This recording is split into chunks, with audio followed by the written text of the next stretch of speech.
Tell me when you're ready, Russ.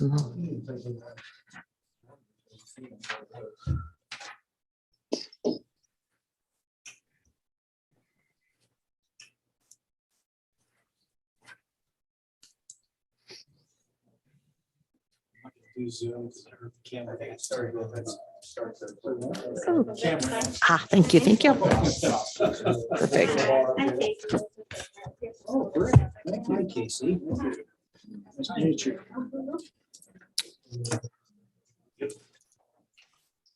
We're ready. Okay. Good evening. Let's call the meeting to order. Can we get a roll call? Trustee Germain, Saint Germain is here.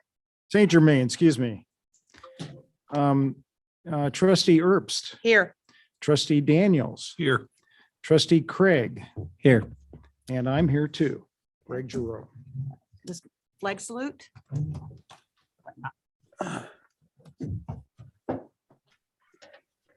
I pledge allegiance To the flag of the United States of America and to the republic for which it stands, one nation, under God, indivisible, with liberty and justice for all.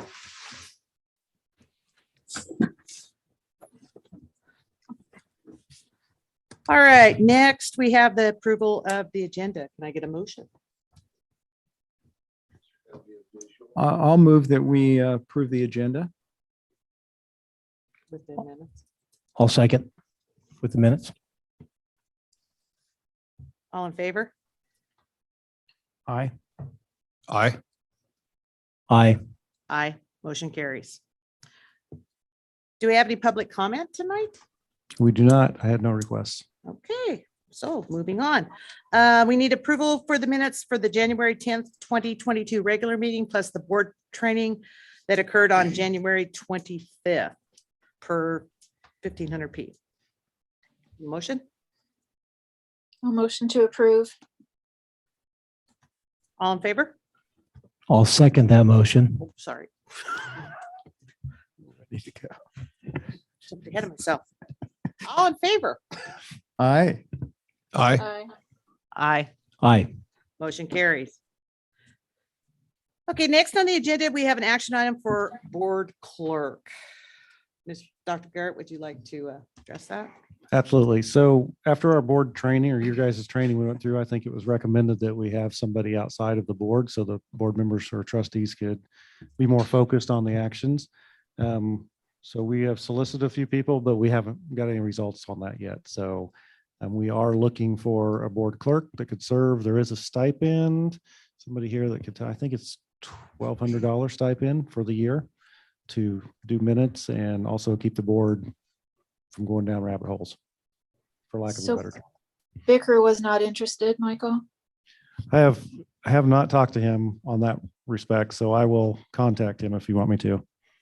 I think he'd be great. So in between times, Mr. Stuck. Giroux will He's still with continue it, to involuntarily be our Yes. clerk for now. We thought we would have somebody's why it was on as an action item, so we can bypass that. Okay, so we're just in a holding pattern and hopefully somebody will step up and say, I'll do that. So, all right then, moving on, consent agenda. Can I get a motion? Do we have any discussion? No discussion. I'll move that we accept the consent agenda. I'll second. All in favor? Aye. Aye. Aye. Aye. Motion carries. Okay, reports and recognition. Do we have appreciations? We did have a presentation lined up for this evening, but it got canceled due to illness. So I think we're good with that. Anybody have anything they'd like to add to that at all? Moving right along. Okay.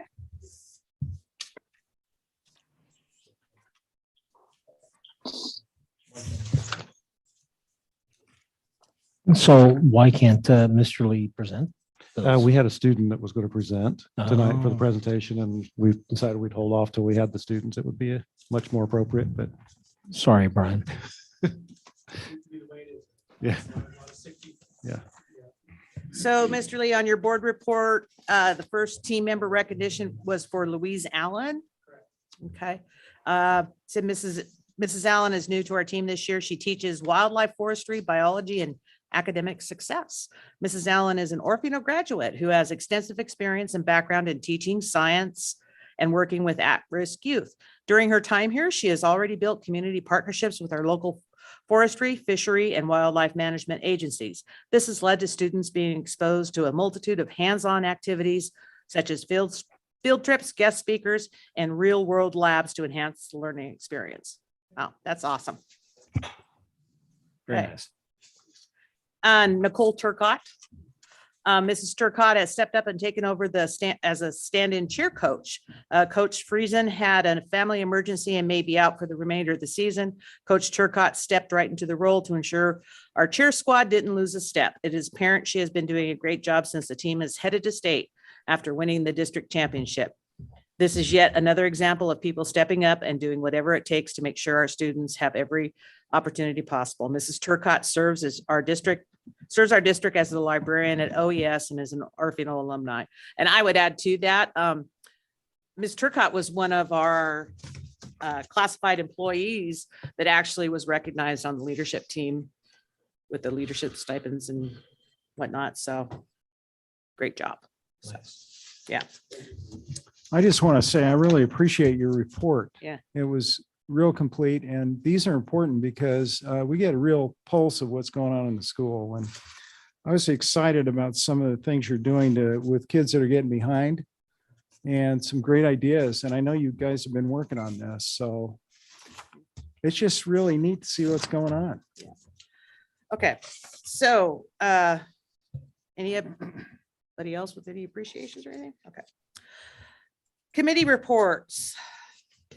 So most of our committee reports will be down in our Down. discussions. Okay, I know with policy, and we've had several, so we'll get through those. okay.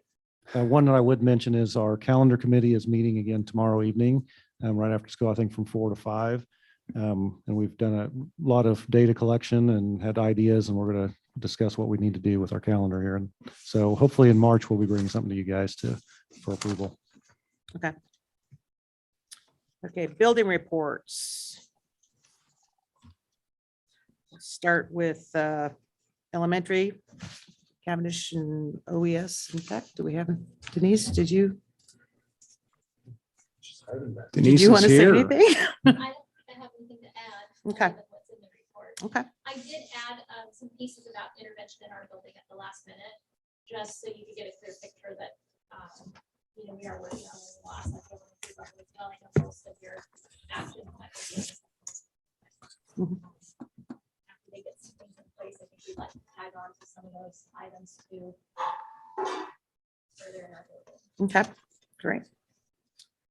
Timberline, do we have Jason on the? Now, Jason just texted me earlier and said that one of the games was going over and Oh. his AD is out on maternity leave, so he kind of had to stay and he wasn't going to be able to make it on Zoom.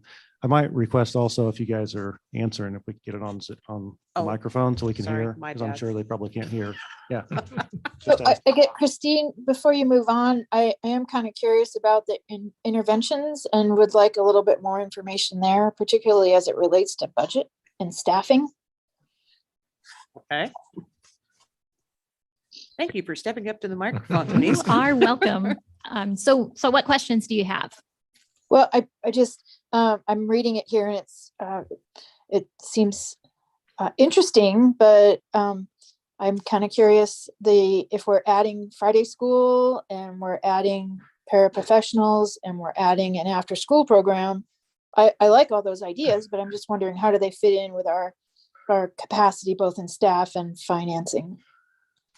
Yeah, so Chris, I can answer that. We're going to address that with all the principals and the programs, and Ms. Kaczynski will be going over that of what our committees come out. So there'll be a lot more details on that to come. So keep that question in mind. Thank you. Alrighty then. Okay. Okay, and we'll hear more from Becca shortly. Program reports, child nutrition. Do you have anything to add, Carmen?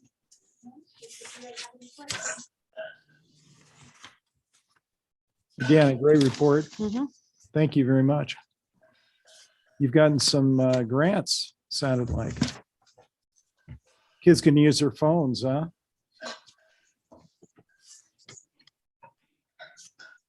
Yeah, we got a mini technology grant. We have a mini technology grant that's offered through the State Department Child Nutrition Program to update any technology needs. So when those come up, I work with Russell and we see what would he like to see and what do I need? And then we work together and he tracks down all the pieces and parts and installs them. And I write the grants and get the money. And so it all works out well for both Good of us. job. So we're going to update some of our scanners that we use for the kids' lunches at barcodes. The older kids, especially here in Orofino, like to use their phones and put the barcode on their phone. Our current scanners will not scan off of their phone, but the new scanners will. So that'll help speed up the process. It'll save us time on reprinting their little sticky barcodes that they lose constantly. And it'll be easier for them too. And so that we're going to update all of the laptops through child nutrition and a couple of the printers. We're also going to add a monitor out in this new entryway here in this building. And then Russell's going to get media players to run all the monitors we have in the district. It should save a lot of time on his end with his staff too, running those. Good. So that's what this grant is we just got. Good job. A quick add, Carmen, is, and something to consider is the community transformation grant in Orofino still has about $50,000. So, and we've been pretty light on food related projects, and you have such an impact on youth, healthy foods. Please consider that a resource. Okay, thank you. So I have a question on supply chain for you guys. Yeah, good question. So a few months ago, supply chain was kind of an issue. How's that looking in today's world? It's the worst issue. So define it's a worse issue. In the beginning, we could still source some things. Now, some of those companies have just said, we will not even try to manufacture those for the rest of this year, may become fall. So those hopes that we had that they'd get back up and producing are gone. So we have to change menus on a daily basis. 1 week we can get Uncrustables, the next 3 weeks we may not. You know, whether it's plastic forks, it was garbage bags for a month. Now the garbage bags are back. So it's a constant rotation on what we can and can't get. It affects everybody from USD all the way down. We had to, we have so much commodity monies we have to set aside and tell them what we want to put it for. So I bought 200 and some pounds of liquid eggs to make French toast sticks, and I've not gotten any all year because the French toast producer is not making any. So somewhere out there, I've got 200 pounds of liquid egg setting and nothing to do with it because we don't have processors. So it's either that or convert it into something else and change the whole menu and put an egg patty on at lunch. I mean, how else are we going to use it? So it's just that type of stuff continuing. So, I mean, from a vendor standpoint, do we have alternatives that we can seek? What we do is what I do not get off of our USDA through our commodity monies, we procure out. So we formed a co-op with all the smaller districts in our area because they're the ones hit hardest. And we're the ones who can't get the pricing as Lewiston and Moscow and the bigger schools do. So we thought if we do a co-op and have a bigger buying power. So we do bid out, and we only have so many local companies that will actually deal with school districts in our area. A lot of our food comes up from Emmett, and we get that truck one time a month. So we have to get a whole month's supply and we have to store it. And if they don't have it that month or that week, we have to wait to the next month. We use US Foods here local, Spokane Produce local. Those are our main locals. The rest comes up out of Boise. Got some challenges there. I do appreciate all that you guys do. And I'm sorry that you got to adjust your menus daily. I think we got some work to do on that. There's a lot of resources out there that, without knowing the stipulations with state policy, I think that there's options out there that we need to start looking at to get these kids fed right Mhm. and Well- to make your lives easier. And we have all the regulations, which we continue to try to follow that USDA has for these programs. Absolutely. They have waivers out there because they just know some can't get them, like 100% whole grain rich items. You can't get a whole grain spaghetti noodle. You can't get it. You're going to have to buy one that's not. And that's where the waivers come in place. You bet. They can't meet sodium requirements right now because we can't even get, the manufacturers can't operate 100% to meet the needs of everybody out there. But the other problem is because of those schools who are not in face-to-face on a normal routine, and they're in the classroom, they have to change their whole menuing. So what we use in a breakfast in the classroom, all of a sudden, they need it to fill theirs. So what was normally set aside for us is now going to bigger school districts can come in and as soon as they're back in the classroom, everything's gone, and then we shorted on getting what we need. So it's a supply and demand and who gets it first. We've learned to order and have it drop on a Friday when we're not here, because if we wait till the Tuesday drop, it's gone. So we try to get ahead of it on some of the companies, kind of figure out how to get it before the others do. But it is a daily thing that we're on, subbing this and that and finding it. This company doesn't have it, that one does, and getting what we can get where. Yeah. But none of our kids have went hungry. They've had a meal every day and it's met the requirements of USDA. I know that, and I appreciate that. I just think that as a board, we got some work to do on that, to take some pressure off of our faculty members. I think we need to take a closer look at that. I mean, I know we're drawing near to the end of the school year, Mhm. but we got we don't know how long of this. We need to come up with But some we are- alternatives that are effective for you guys. We're already planning 2 years out. That's how the program works. And this might be something that we can put on a future agenda item. Absolutely. And maybe do a work session. I just don't want it to go away, because I think it's something that we need to start working at as a board to Mhm. try to help solve this problem.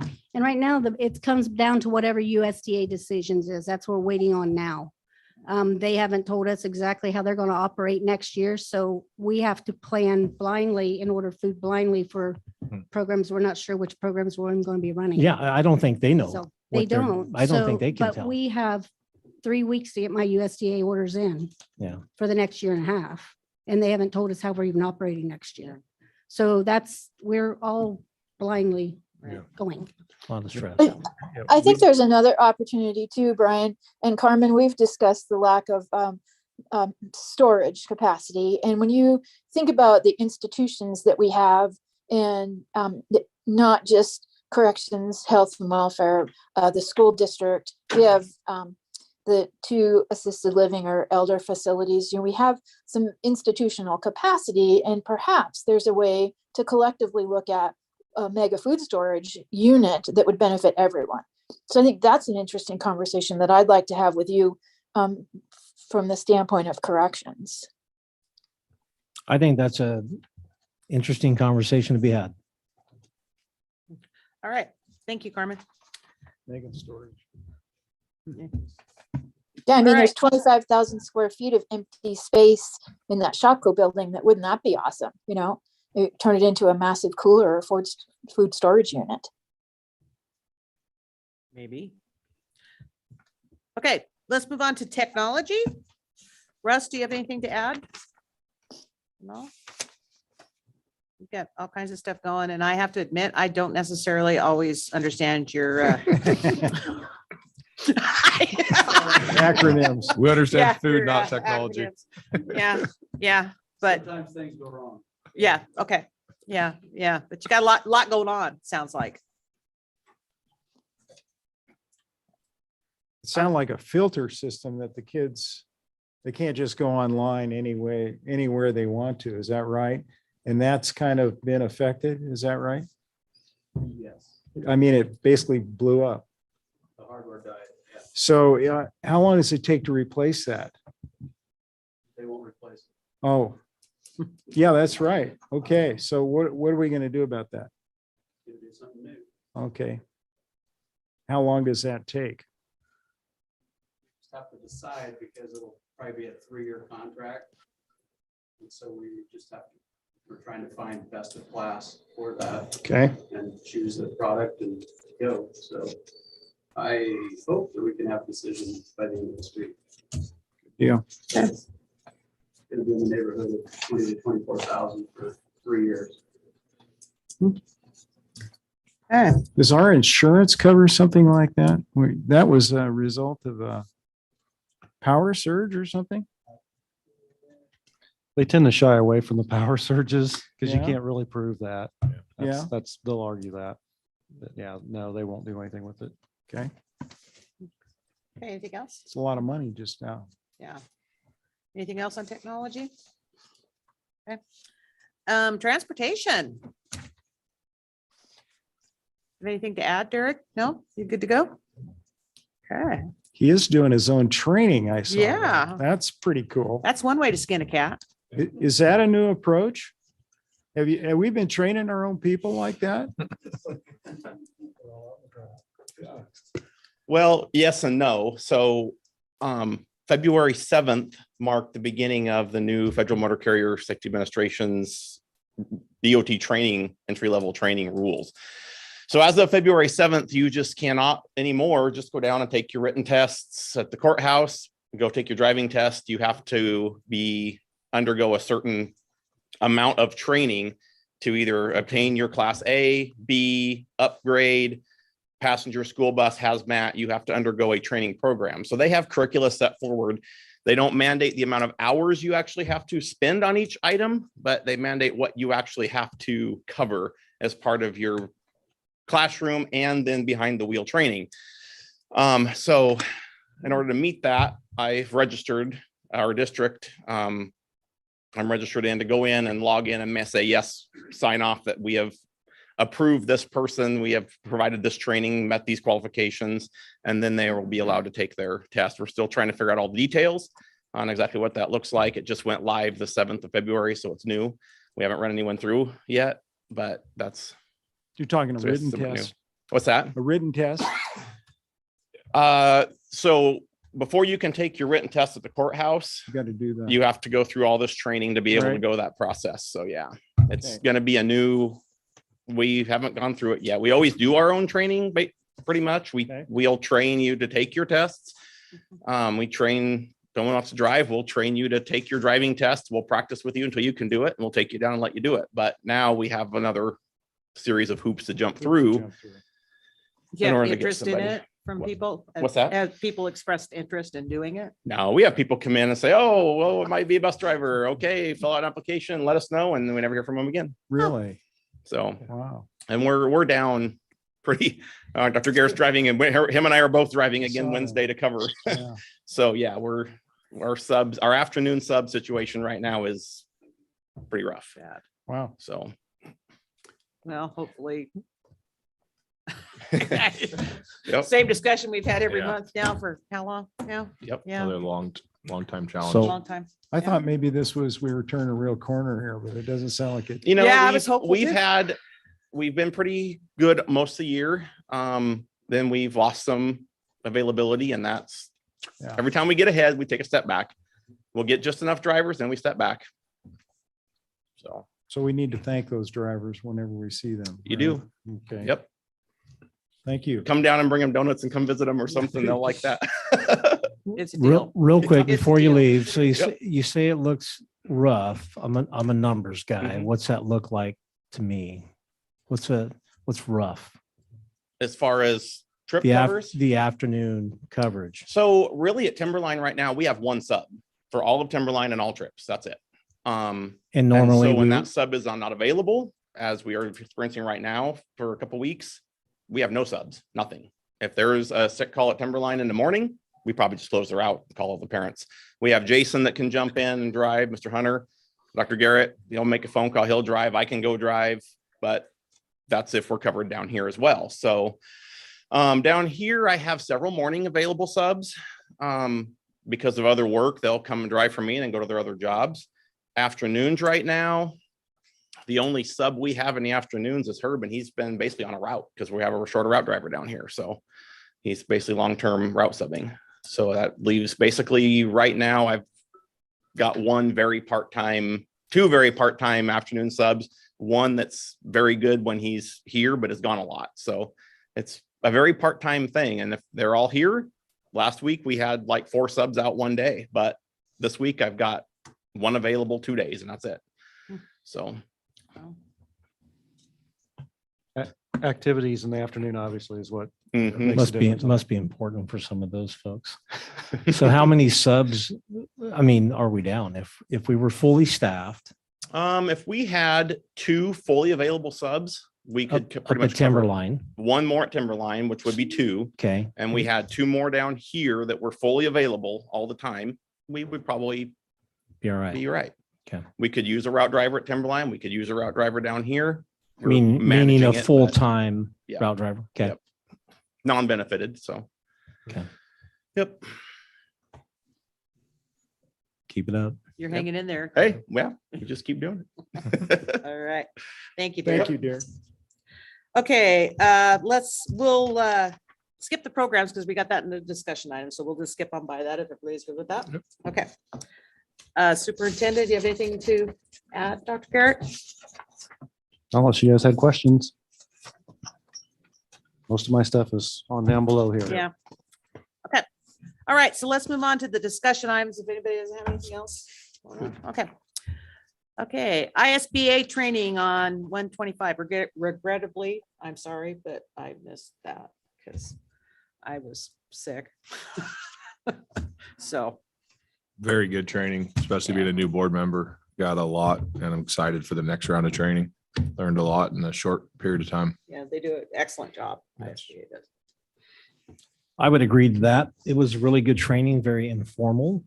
I think that that's a training that we should continue to go through. Because we really learned a lot in that, I think, as individuals and as a group. I Especially totally Greg. agree. Yeah, especially Greg. They were awfully good minutes, though.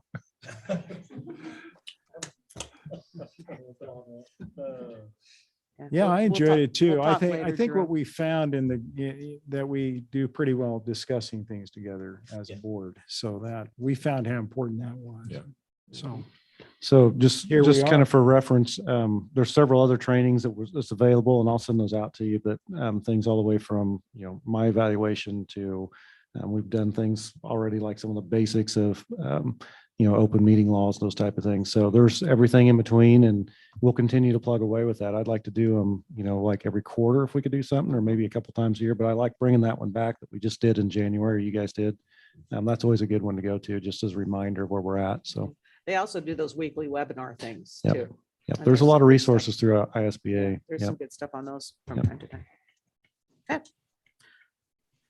All right, Idaho Youth Challenge Academy progress report and course descriptions. Becca, come on down. So for those of you that don't know me, I'm Becca Kaczynski. I'm the Idaho Youth Challenge principal. And the first thing on there is just a progress report, just so for the new board members, for if you don't know a whole lot about my program, we are the alternative school with joint school district. And this is all of the data from the last 8 years of our program. So I think a lot of it's just good information for you. One of the things I like to look at on there is that high school diplomas issued by the IDYCA. So that does mean that those students earned a JSD 171 diploma. And you'll see that the numbers just about after this cycle will be over 200 kids in the last 8 years that have earned diplomas, a JSD 171 diploma through the Idaho Youth Challenge. The same there as well as with the credits recovered. So we, being accredited through the school district, are able to provide credits to students from all over the state, but they are ultimately JSD 171 credits through our teachers. So those are some exciting things on there. And again, you'll see on your guys' table, I gave you all a folder with more description and information about our program. Just since I've come on, I just didn't know what you'd have access to or anything you might have questions on. We don't have an IDYCA board meeting until September, so I wanted to give you kind of a small intro overview. The course descriptions, due to me coming on and the certifications that I have, we are able to change things up to not just provide electives, but to provide a humanities credit for our students. Because I'm certified in English and providing humanities, I can be the teacher of record for some of the teachers in building. During my last cycle with the academy, I realized that a lot of kids pass the classes that they do well in, the electives, the things they like, but the humanities are sometimes a little bit harder to attain. So I wanted to provide more opportunities for our students to have access to that type of curriculum. And they're all detailed in here. I worked with Dwayne as well. The document that you guys have attached is probably the most updated working document because there's new course codes for this year that we wanted to make sure that they're all identified. So this is what we give to other schools so they know how our credits translate. And this is also how we determine if a student would graduate with the 46 high school graduation requirements from JSD 171. So as far as for today, looking at, I'm hoping to gain your guys' approval of this curriculum, because what I'll do with that is that, again, take that to the director, get the approval on the NGB side. And we have an inspection coming up in September where they say, has your curriculum been approved? And every 6 months it has to be reviewed. And so this is the newest, most updated version. I did rewrite the humanities courses we put in there. I also revamped, I had our science teacher revamp our description for science because that's constantly ebbed and flowed and adapted. So Yeah, Yeah. it was very easy to understand and it was, yeah. that's the hope, because Thought it was awesome. all the Yeah. different schools in the state, you want everybody to kind of be able to speak the same language and understand the why of what we do. The majority of our students come to us for credit recovery. So this is kind of how we get that for them. And it's 14 credits in a 5-month period, which is a huge opportunity for kids who are behind. So, yep, my overall with this one, as far as when it comes to an action item, if you guys will approve the course description as they are written, and or if you have amendments or changes you would like or questions, I'm happy to facilitate that as well. Also, any overall questions about the challenge at all, you are all more than welcome to come and visit anytime you would like. I'd love for you to see It's what we're doing. interesting experience. If you haven't Yeah. done it, I highly recommend it. As you read in the board report, we have 6 kids that at some point have been a JSD kid or JSD 171 student, and some that will return back to our local institutions as well. So, Yeah, youth challenge can be life altering Mhm. for a kid.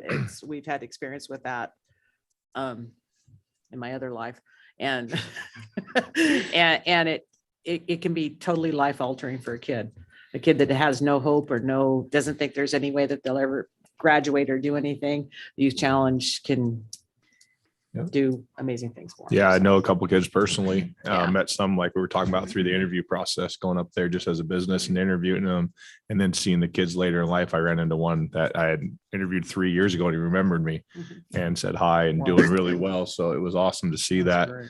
not only the school side, but just the community support you guys do down at the Yeah. baseball fields and out on the Mhm. highways. That's really been good for this area. So keep up the good work. I The think, Iceman relay. yeah, It was the- fantastic. they were Girls rock, that paper, won. scissoring to see who's going to jump in the Oh, that water. They was were so competing. They wanted to jump in fantastic. the Those water. I'm were like, the gems, right? yeah. So we had, Yeah. I think 11 teams that got Yeah. sponsored up there. And so a lot of Right. the kids got to participate, which is really cool for It them. was unbelievable.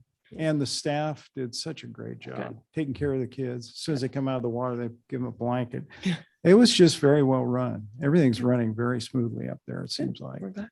Fun to hear it.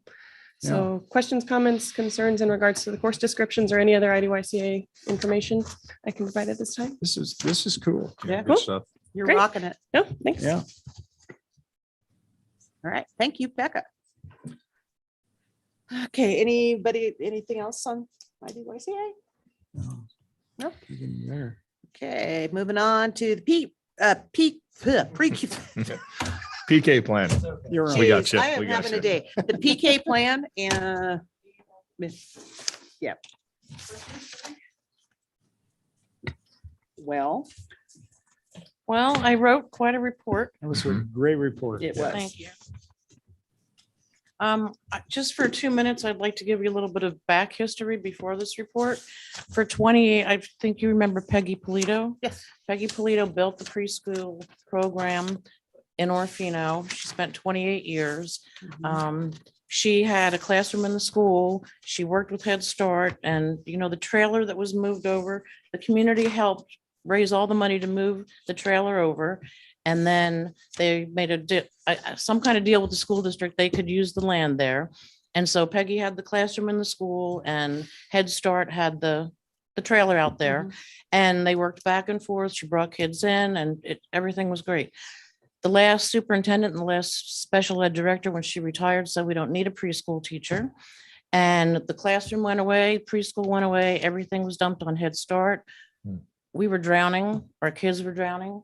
the effects or domino effects through the Right. elementary school because it was a nightmare. Mhm. So Jennifer and I worked really, really, really hard to pull everything back together and just with COVID and Head Start just getting shut down, here we are. We have all these kids we have to service and we have nowhere to take them. So really moving back into the school isn't really a lot different than what we had been doing for years and years and years. Right. Yeah. No, I fully support a pre-K program. I mean, absolutely. I think it's very, very needed. I think that more than anything, there was just some questions about the peer model program Yes. and how that was And gonna. so Jennifer followed the state recommendations, Right. which was to follow St. Mary's. And so it was almost like, okay, do you remember the commercial where the kid was eating the cereal and they said, let's have Mikey try it? Okay, so it was almost kind of like that. So who can we get? To go. So we have 2 staff that work with these kids all the time. They're related services, speech and OT. Mhm.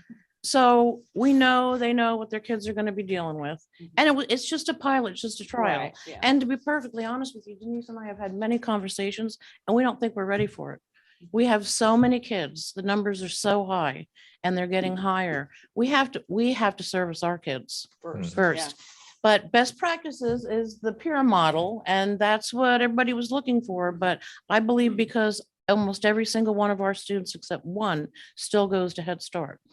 So before they would get 2 half-a-days at preschool a week at Head Start, and we would do their speech, their OT, and meet their academic goals during that half a day. Mhm. Now they get 4 half-a-days in our building and then 4 half-a-days at the Head Start also. So they actually are with non-disabled students Right. part of the day. And we have one student that doesn't go to Head Start, but I said, we could take a few kindergarten kids that have the same, everybody has skills they share that they have deficits Right. in and pull them together. And, Without having to bring. yeah, because the numbers are high. I'm leaving. Jennifer is always applying for an administrative degree. We're getting a new preschool special ed teacher next year at OES. So Mhm. you're looking at a new elementary teacher, probably a new preschool teacher and a new special ed director. So let's just make it simple and do what we need to do and build the program. And Denise, since she's been an administrator, she's never had a preschool because Yeah. the preschool just, she wasn't so my suggestion is let's finish with the pilot with the 2 kids because we are learning. Every day we learn Yeah. things and we are learning. And we're getting money. And that grant I showed you 2 parts of the grant in my report. Mhm. Well, there's 2 more parts. There's another $600 was another part for a library in the preschool. And then there was another, I don't know, $800 or $900. Oh, for curriculum, for the handwriting without tears to get the entire curriculum. Mhm. And so I'm like, with some of this money, we can pick up other parts of these grants that we didn't get.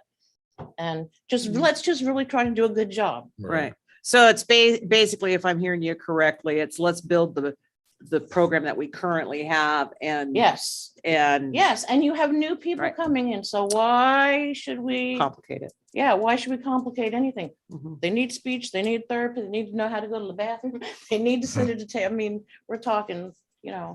let's do what we have to do, but let's not. Provide the best service possible for the Yes, clientele. that and we're then currently down the serving. line, if Yeah. all the new people, they want to talk about what they could do differently, fine, but. Okay. I think that helps a lot, Mindy, because I don't that- think any of us were educated before last meeting. So it kind of got thrown at us. So appreciate the background, understanding this isn't Yeah. really a new thing. No, It's trying to get back to where we were. Yeah. We've been missing out. And I so. think we were just kind of, personally, I felt kind of, it's like, we're doing what? I know, But I know. No, I and totally that- it was understand, like, wait because a I minute. was on watching and I Yeah. was like, oh my God. Yeah, So- it kind of, I think we all kind of went, what? Yeah. Kind of did a So, what the heck? And in all fairness, if you're going to do something like that, then you really, there's a way to do it. yeah, Yeah, I a agree. better way to do I it. agree 100% Yeah. with you. Like I said, I think Yeah. Jennifer was just following. She was just, yeah. No, I get it. and I get- So, I get it. Anyway. Okay. okay. Any more discussion? Any more Well, questions? so you're suggesting that we just stay with the program the way it is right now and follow it through until the end of the year? We just have a couple. Don't more. add any other These kids? two kids don't Okay. have, these two kids have no preschool to go back to now. Mhm. Okay. Every preschool in town has a waiting list. And I don't Gotcha. know what's going on with the preschool out there with that, but you know, there's always different reports. It could close down at any minute or, Right. you know, I don't know what the update is, but I just know there's Oh, no. we did find them a place to move to, Clearwater Kids. So Did you? yes, she's secured a space. Oh, it was wonderful. Because I told our two staff members, I'm like, you need to start looking now for next year. Because. Oh, it's still going to be challenging. Yeah. And hence why we've gave But her I all the don't feel time in the like we world. should Rip them out right now. Yeah. Number one, and number two, we could use the money they're paying us really to work on, to get some of the more supplies and to make Mhm.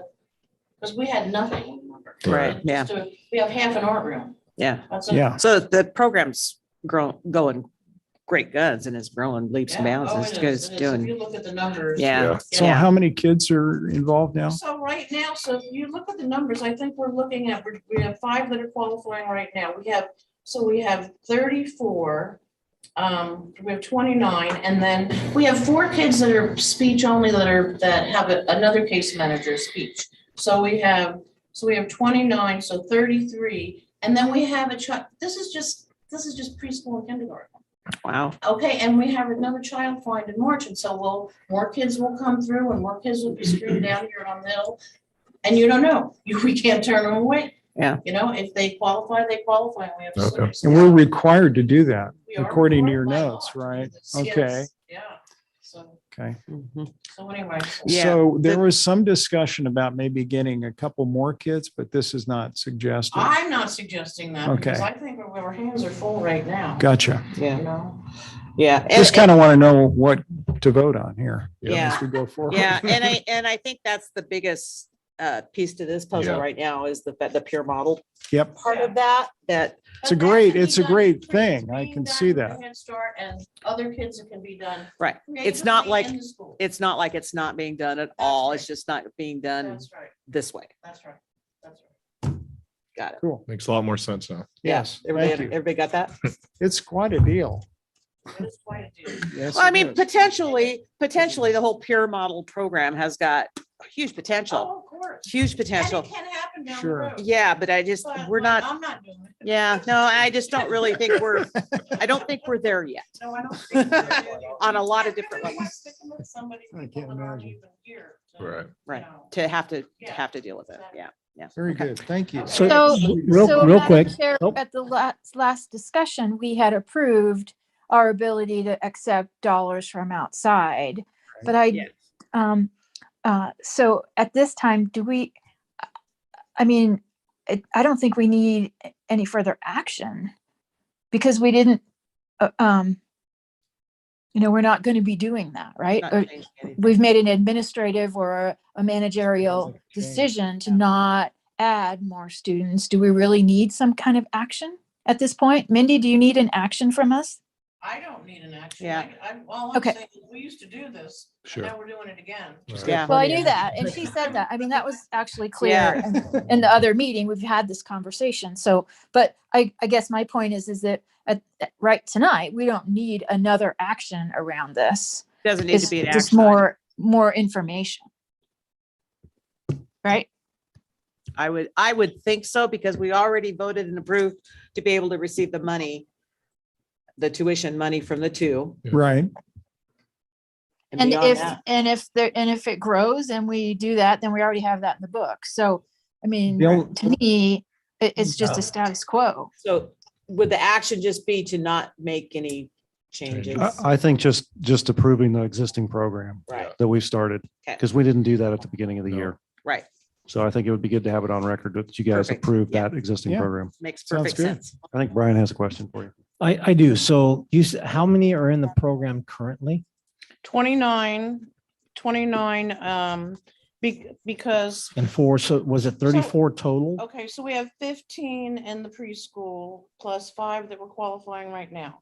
We have 9 in kindergarten. So what we did, and this was in my report, so I'm sure you read it. I did because I have a follow-up question to it. Okay. How many are waiting? we have 5 that we're qualifying right now. Okay. They're not waiting. We're in the process of. That's it. testing them. Just the 5. Yes. And then we have child find on March 4th and that's when they bring kids from Orofino and kids from Timberline, 3 to 5-year-olds that are out there that have any kind of a disability will come and we will screen them. And then if they, while we screen them, look like they have issues, then we go through and we test them and Okay. qualify them. We don't know what that number will be, Sure. but it's been bigger, gets bigger every time. But we have room to accommodate that. Oh, yeah, yeah. And that's why I'm saying, let's. But we have the room, right? We have the ability to accommodate Yes, that in March. yes, That's critical. yes. Yeah. yes, Excellent. yes. You're awesome. Okay, so we're, Okay, so thank we're you. not space constrained. I guess I thought we were space constrained. Well, we would like to have the rest of the art. Yeah. Yeah, if we could have the rest of Yeah. that room, that would be great, but I don't know what you're gonna do. And maybe by the start of school next year, we can figure Yeah. something out. 'Cause I Sure. think we have time to accommodate Yeah. if need be. Well, it sounds like we'll have numbers here in a month and a half too, so we'll have Yeah. a better So we'll feel. be able to pre-plan for that. Plus with adding on the new staff. Yep. And Yeah. and it gives them a chance to weigh in on it too. Mhm. So, yeah, I think we're good. Okay, thank you. Thanks, Mindy. Thanks, Mindy. And we will miss you. You have done a phenomenal job. Thank you.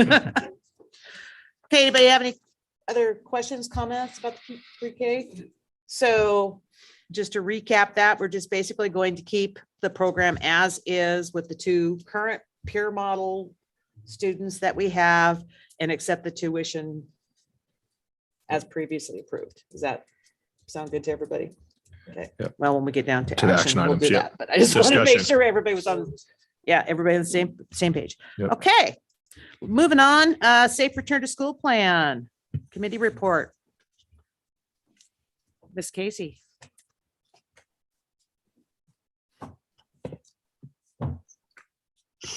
Hi, guys. So I gave you all a binder there.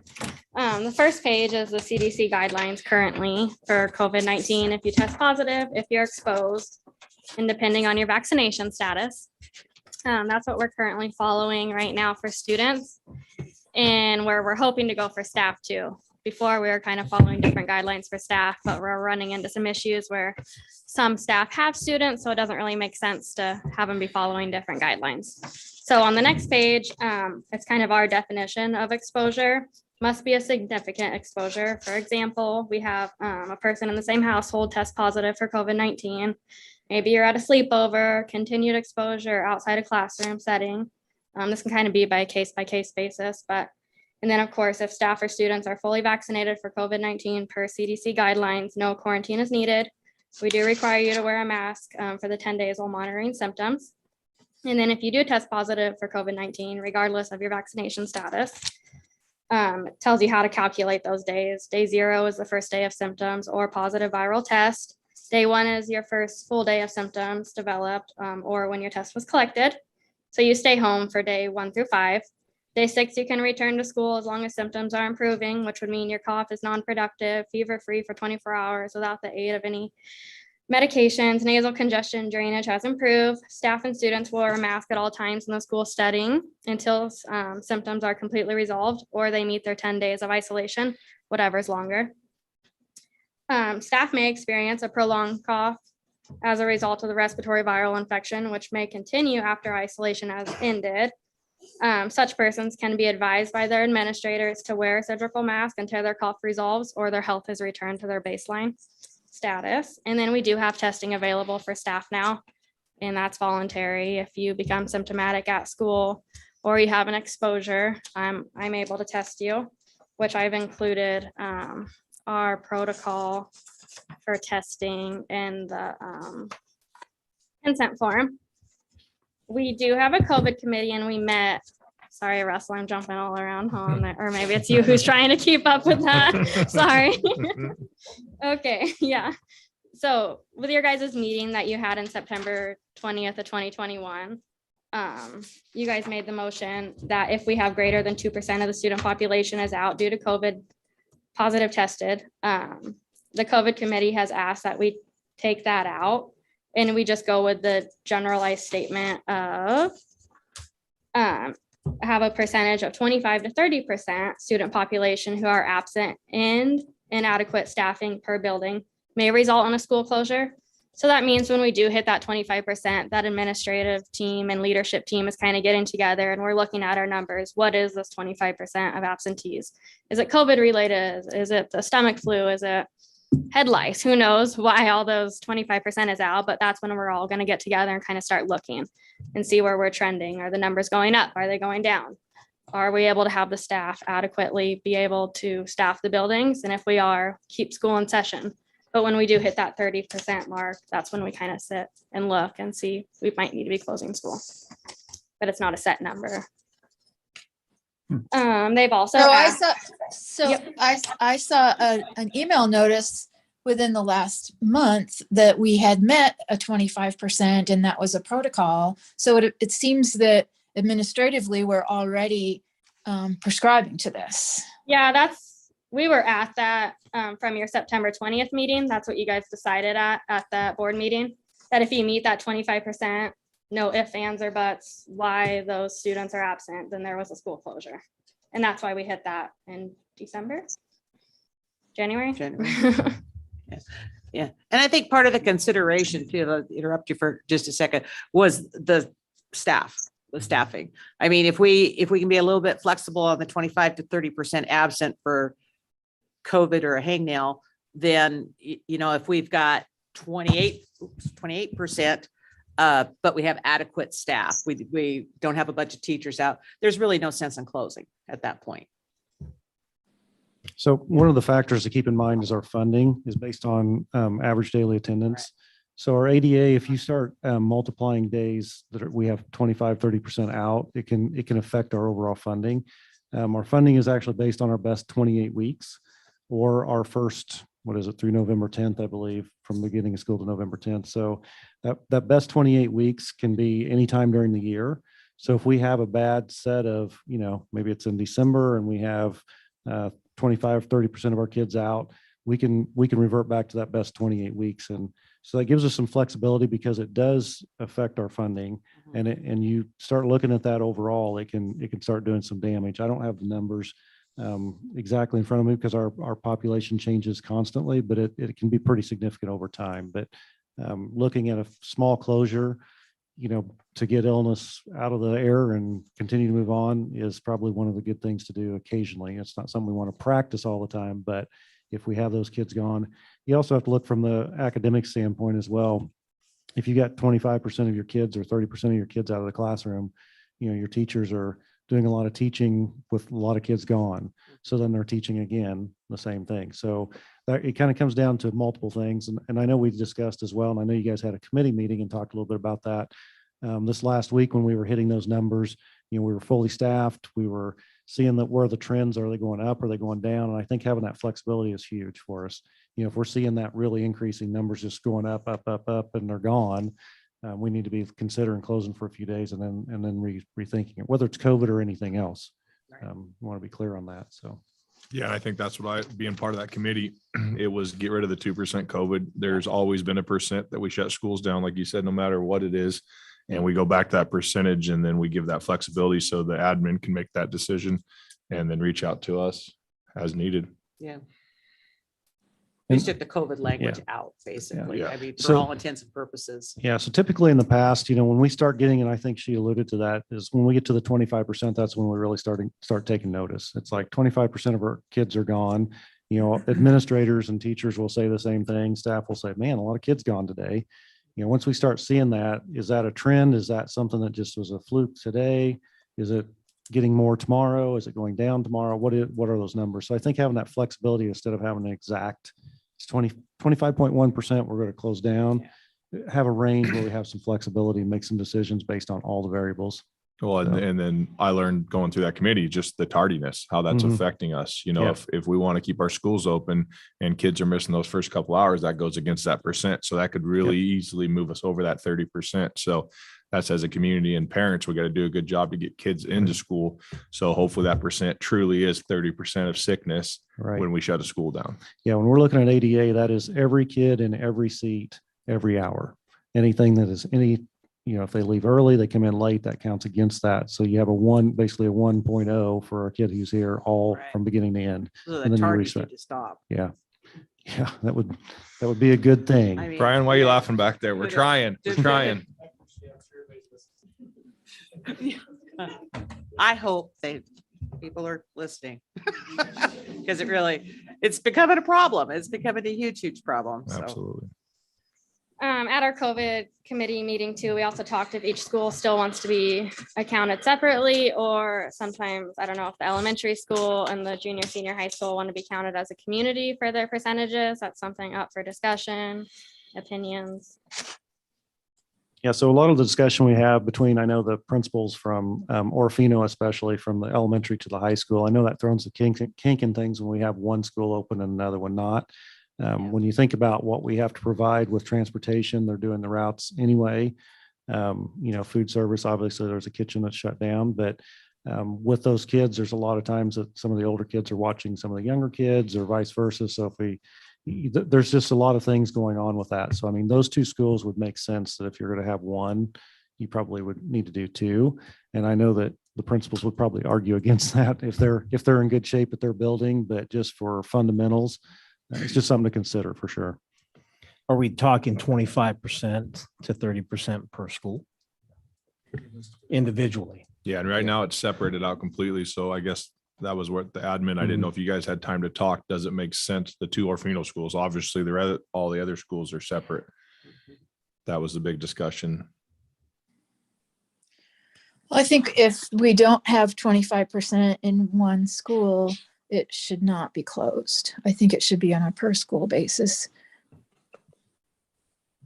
I mean, if our point is to keep kids in school for learning, why would you close one just because the other that is connected logistically?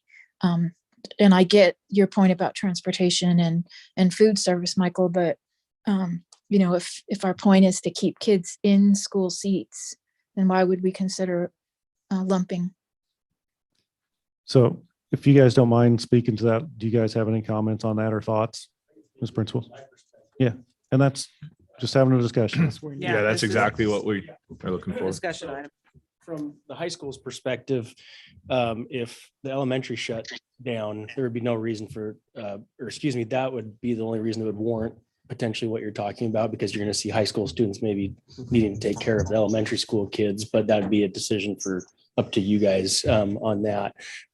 If we're shut down and the elementary doesn't need to shut down, I would strongly advise to not shut the elementary down, because you're not running into that same scenario. So there's kind of two different balances there. What we're seeing and because Denise and I talk, whenever my numbers are high, I give her a call, and the high school and junior high numbers right now have been a lot higher than in absenteeism than the elementary school.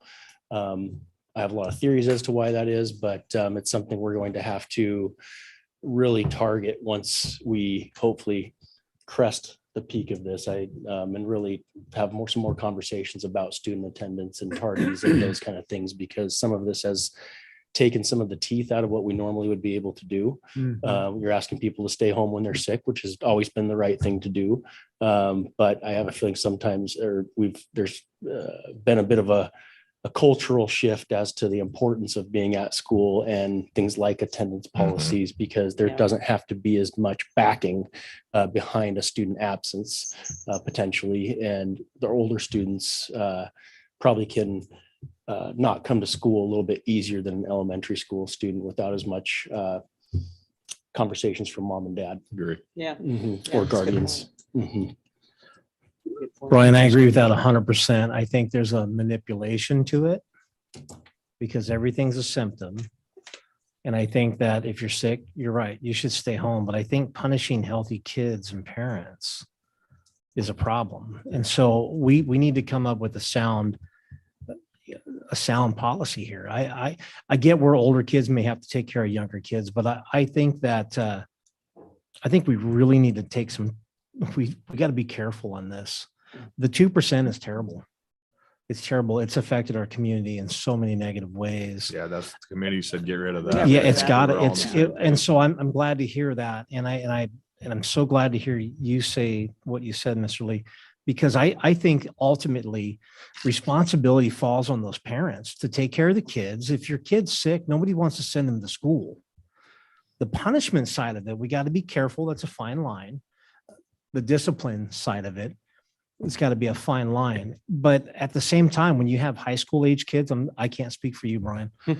I'm certain. Oh, my stomach doesn't feel good. Oh, yeah, he's probably got COVID. Where I'm coming from is I think that it's that parent needs to be responsible for that, and the school needs to continue to monitor that absenteeism. We have to be a part of that. I see a lot of stuff in here that I don't necessarily agree with. But what I do agree with is whatever we got to do to keep these schools open and keep our kids in school is important to me. The finite stuff and some of the policy stuff with the CDC, I'm not a big supporter of, because I have 7 children. I have 5 that are in school today. And you know what's one thing when you got a cough? It's another thing when you feel ill, when you got a fever. But a high school kid saying, I got a headache. Come on now, buck up. We got to get these kids in school. We got to graduate these kids. Yeah. That's our goal, is to get this education back on track where you guys want it. I agree. I appreciate everything you said there, Brian. Yeah, attendance is always a difficult thing, even pre-COVID, but we were doing well, and now we're not, and that's hard. And so, there's, when you talk about discipline for attendance, I'd love to see the magic formula on that one, because a lot of the tools we're provided or that we have at our disposal for discipline really don't fit the attendance mold necessarily, other than having them give time somewhere else for that attendance, because saying you're suspended because you didn't come to school to me doesn't make a lot of sense. Yeah, I agree. We're trying, I agree. we're trying to get kids here. And so, but we were doing well. And now it's a struggle. But we have had a lot of sick kids, I will also say. There have been not just COVID, but it's been a bad season for sickness and illness, and we've seen that, and it's legit. So there's that. And so we're hoping that starts to peter out. We hope we peaked on that. Yeah. And I think there's a difference between the kid that, one day a month stayed home for the first 2 periods because whatever. There's a difference between that child and a child who's late 3 times a week for first and second period. You know what I mean? Yeah. I think there's definite patterns that can be identified within the kids that are chronically tardy. Yeah, it overwhelms the chronic tardy is another one, but attendance tends to sometimes overwhelm the system at times, if that makes sense, because if you're looking at programs like an attendance court or petitioning students to the prosecuting attorney for habitual truancy, really you're petitioning the parent into that situation or the guardian, and that's a lot. That's a lot of paperwork. That's a lot of documentation. So if you're looking at a large population, that can tend to overwhelm the system. And so that might be a conversation for the board during a work session, or what are some systems we can put in place with supportive policy to allow us to have a system that's equitable, because you can't just pick and choose on these. You have to have a baseline and have an equitable system for all families. So yeah, that's a lot longer conversation. Pre-COVID, you know what that percentage was? Because what was that number of where we shut down? Oh, to shut down? Yeah, because that's where I'm still learning. So I just learned that that's always been there. I should have known that. Since I've been here, we've never hit it. Not even close. In fact, I didn't even think we were going to hit the 2% on the COVID when that number came out, because we hadn't hit that throughout the entire thing. So we when my time here, we never hit it. Yeah, so I can speak to that just a little bit. I know we were about 32% at Orofino Elementary School my first year. I remember having that conversation with Denise, and we opted to keep the building open because it was kind of a short-term thing. So we just went on. And a few days later, we were, back. So, so I don't think there's a magic bullet, a magic number. Like I say, my biggest concern is the financial side of things. So something to keep in mind too, with our calendar, we typically build in about 6 days that are non-makeup days. So we don't have to make those up. And if we have emergency closure days, things like whether it's weather, whether it's snow or whether it is closing for illness or whatever. We have, and that's at the high school level. So at the elementary, they require less hours. So we have more days built in, typically 9 to, and maybe a little bit more than that in some cases, like kindergarten being a half day requirements, several days. So there are things, mechanisms built into place. We've just got into an exceptional, with our policies and our rules and kind of got us out of our norm. But generally with that, we get around 30%, it starts really making us think, oh man, if we do this a couple of days, it's going to hurt our ADA. Yeah. So it's something to keep in mind. Well, unfortunately, on the bright side, we went clear to what, January? Clear till January without any closures on That's the bright true. side. So, I yay. would, I'd be interested to see what those truancy numbers look like. yeah, you're welcome. I can run, we got attendance reports we can run. And then the hard part is you have to weed through that because you have, every kid's different, every situation's different. So what we qualify as truancy versus a parent who maybe just forgot to call in. No, I'm talking specifically truancy. Do we Oh. have a Again, way to identify that? if they're just skipping. Yeah.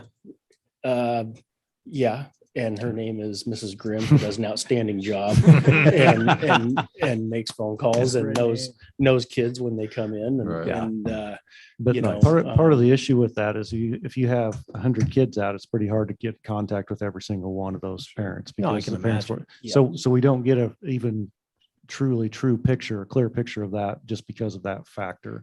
We can get pretty close. yeah, we were at But 94, in between 94 and 96% typically on our ADA prior to COVID, which is good for a high Yeah. school and junior high. But that's what Yeah. keeps me up at night is that we're not there. And I know And we've with had lots ADA of conversations about the, first hour seems to be a very truant hour, obviously. And I mean, if you look at that percentage, our percentage is way down as Yeah. far as attendance on that hour. Yeah. First and Playing second. video games all night. Yeah. The other thing is to advocate for the current House bill that's up, looking at rather than average daily Mhm. attendance, looking Absolutely. at enrollment, Right. which Yeah, is a no, I much agree more with that. solid thing that not only helps Right. with that, but also helps with other financial pieces. So. Yep. And a little side note on that, if you talk to legislators about any of that, absolutely, the attendance enrollment makes a lot more sense. But one thing that we're very unique in, we have 2 high schools. Very few schools in the state have that. And with our 6 different locations that we have, it makes it a much more, yeah. So for our 1,000 students, roughly 1,000 students, we have a lot more expenditure per student just because of our locations and our geographic challenges versus having 1,000 students in 1 or 2 locations is a way different formula. So that's something we need to really advocate is looking at each individual school. Next week. 'Cause, yeah, get down there and get after it. I'm on it. Brian, I appreciate you, bud. Thank you. Thank you so much. Thank you, Brian. Yeah, thank you, Brian. Okay, anything else on that? Oh, I'm sorry, Casey. Oh, Yeah, back to COVID. No, I'm back to so discussion. No, the sorry. 2% COVID's gone. Yeah, We're clear just- on that. No, yeah, we're just, all right. I guess that's the biggest thing is trying to figure out where we were pre-COVID so we know what numbers we should base off. I guess that's where I'm going. So one of the things with this plan, and I don't know if Casey said this, but and with the committee, but we have a requirement from the state that we have to have a plan in place. It's part of our state requirement. How we enact that plan and what that plan looks like ends up being up to the board, local board, which is fine. But there are aspects of that we do have to cover, and that's what Casey has covered a few of those things, and there's some here at the back as well. And we have that safe Yeah. to return plan at the end of your packet there. And there's nothing that is really going to change in that. All the CDC recommendations are still there. We do have the vaccination status and fully vaccinated people who were in close contact with someone who has COVID-19, but do not have symptoms, do not need a quarantine or be tested unless they become symptomatic. And then we are going to add in that we are providing testing, diagnostic testing as supplies are available. We'll offer a rapid antigen COVID-19 testing to exposed or symptomatic staff. If a staff member does test positive, they should self-isolate, follow protocol for positive COVID-19, and we recommend seeking follow-up care with primary care providers as additional testing may be necessary. But otherwise, our safe to return plan will stay as is. And then we're gonna kind of meet, Lenny Bonner is part of our committee. And she is gonna kind of follow through with what Kootenai Health puts out to us. And then we're gonna kind of meet according to that if anything needs to change with our guidelines.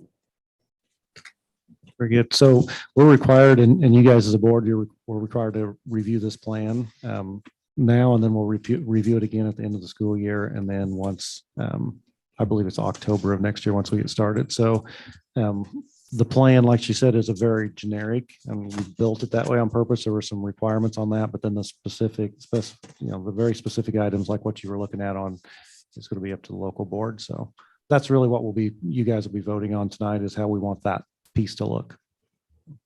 Yeah, and a lot of the stuff that we did when we talked about it is it is generic. Mhm. And it is pretty, you can use the language of recommended, not mandatory or not, Yep. we're gonna make people do anything. It's just a matter of, this is, Available if they want to use it. yeah, we're not telling them they have to, not telling Exactly. them we're gonna ask any questions, not, they So wanna do who's looking at the updated CDC guidelines on a daily basis? We get sent to them. I'm a part of the public health committee and we get sent to them. We have an advisor that sends us any updates and changes. Perfect. And then, after tonight, we wouldn't look at this until October. Yeah. Mhm. And how many changes will As a happen board, between now maybe, and but if October? a change does. Right, come, I that's mean, what I'm talking about, Right. is Yeah. why would we wait till October? I look at it daily. And I do appreciate that. I think that it's something that we may only be required to look at it until October, but I think it's something we should look at on a continuous basis, because if it's not going to go away, then neither will we. Right. And I plan to update the committee. We've been sending emails and I'll keep them. Absolutely. informed. And I do. I appreciate all the work that you've put into this. I appreciate, we've got concerns as parents and community members, but I think waiting till October, I'm talking to the board specifically, I don't know that that's appropriate. I think if it's going to be on a continuous basis, they have changed 5 times in the last 6 weeks. Well- Waiting till October is not, That's just the gonna safe work to for me. return to school plan. I understand that, but we're using CDC guidelines. And if their guidelines are going to change as frequent as they have, Mhm. then we should look at that. Yeah. From my That's my perspective, point. the point is what our policy ends up being needs to be clear and simple for the masses to understand. The uprising that we saw was not necessarily a demonstration of education and concern of public health as it was of freedom and individual rights, right? So I think that that's the point that as a board, we need to consider. And I like that you've really sort of taken, in a way, you've taken the COVID away and you've said, look, the health of a school as an institution depends on a certain number of students or a percentage, the 25 to 30 being absent, or 75 to 70% student population is a minimum, right? And I think that's the right approach. I personally don't think we need to get too hung up on the CDC guidance and what's processes that's driving, because our role is focused on kids in seats, educating them, and I think creating an incentive environment around wanting to be in school. So that's my 2 cents on that. Thanks, Chris. Anything else? No, Anything else? Thank you. yeah. Hey, moving on. Learning loss plan. Becca again. Okay, so the data that's attached on there, I'll kind of give you guys the background information on this. So as you're kind of aware, COVID has brought the conversation with some of our at-risk kids to even more of a forefront conversation, because it's the population that probably gets impacted pretty significantly. In congruence with that, there is also grant money available through the SR3 learning loss funds, which is how we are able to maybe support this population, put in some intervention programs that can start helping this population. So I wanted to kind of clarify, I know Chris's question earlier was about where this money would be coming from in the conversation that we're having today. So Dr. Garrett had tasked me with leading this committee, and it is with all of the principals, and we're going to be bringing on some teachers, hopefully community members, board members, as we start to have this conversation. But our first initial step, and this is actually part of our board policy, is that we need to be tracking kids that are at risk for dropping out of high school all the way through. So what we did is I had all of the principals look at their building population from grades 5 through 11. We didn't do our 12th grade population because we're starting to put some of this in place now, and that they're kind of out of that border. And we decided to start with the 5th grade because there's a lot of intervention plans in place when it comes to those younger kids. So looking specifically at this population, and on the graph, as the graph says, we identified that there were 89 students in that grade bracket in our district that are considered at risk by the standards set by the state of Idaho. So you guys can see on there what qualifies a student as at risk. It can be a whole gamut of things. This is actually how students qualify to attend an alternative school as well. So that's why I had a little bit of the background in it. The most significant factors that hit the 89 student population that we currently have, you would see 58 have failed one or more academic subject. 57 are below proficient in where they need to be master-based wise. And then 36 of that population is actually that more than 10% of absenteeism during a semester. And then 65, that number at the bottom there is a category that recently got added, but it's just saying that student demonstrates behavior that could be detrimental to their overall academic success, whether that's behavior in class. There's a lot of, it's kind of the all-encompassing one, but like I said, that's the 65 that you see out of the 89. So this is just the start for this committee to start recognizing who these kids are. And I obviously gave you guys the broad overview version, but we at the leadership team level have these kids by name, which school they're at, what grade they're in. You'll notice too, with the 89 responses, this was able to help us diagnose which grades maybe needed the most immediate focus. And as you see, the trend is that 7, 8, 9 is the most significant portion of this group of kids. So that made us start having the conversation about addressing this middle school population and helping them to be more successful. Because I think, and this is kind of on personal perspective too, but those lower grades in the upper categories are the lower numbers in the upper grades. It could be due to one, the kid kind of figured it out, or two, they dropped out, or we lost them, or they moved and, to different districts. We don't have, or they, after COVID, only went to an online option and never came back. There's a lot of different factors that can play into the older grades being lower, but I think it does lend itself that the work that we need to do starts in that 7, 8, 9 grade range. So I gave you guys, what I had the principals do is kind of write up what they are currently doing. And then we, as a leadership team, talked about, and as a committee talked about what are some potential things we'd like to do. I reached out to Kendrick Jarrett out in Deary. They have a really well in place program for some RTI in secondary. So we pulled some ideas from him. I've been doing some research and just what is relevant, what's applicable, what helps this population, and also what can be contributing factors to them dropping out as a whole. So for today's specific purposes, we're not having you guys approve all of our ideas. It's more like, here, this is what we're thinking. But the ones highlighted in yellow are the ones that we would specifically need to get approved by the board, because they would be approval for us to use that learning loss funds to start putting some of these in place. You'll notice one of them is the Orofino Junior Senior High School has purchased 11 licenses to do Odyssey Wear, which is a part of their credit recovery curriculum. So the approval to be able to use funds to pay for those licenses.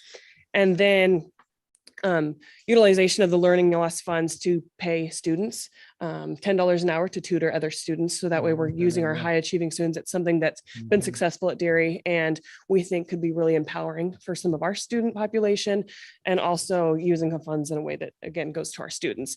And then at Timberline and at some of the other schools, they're considering Friday school, 2 Fridays per month. We'll provide 4 hours of time for students. And that instruction time would be facilitated by a certified teacher. So this would be asking the board to approve to use that learning loss funds to pay that additional time for that teacher.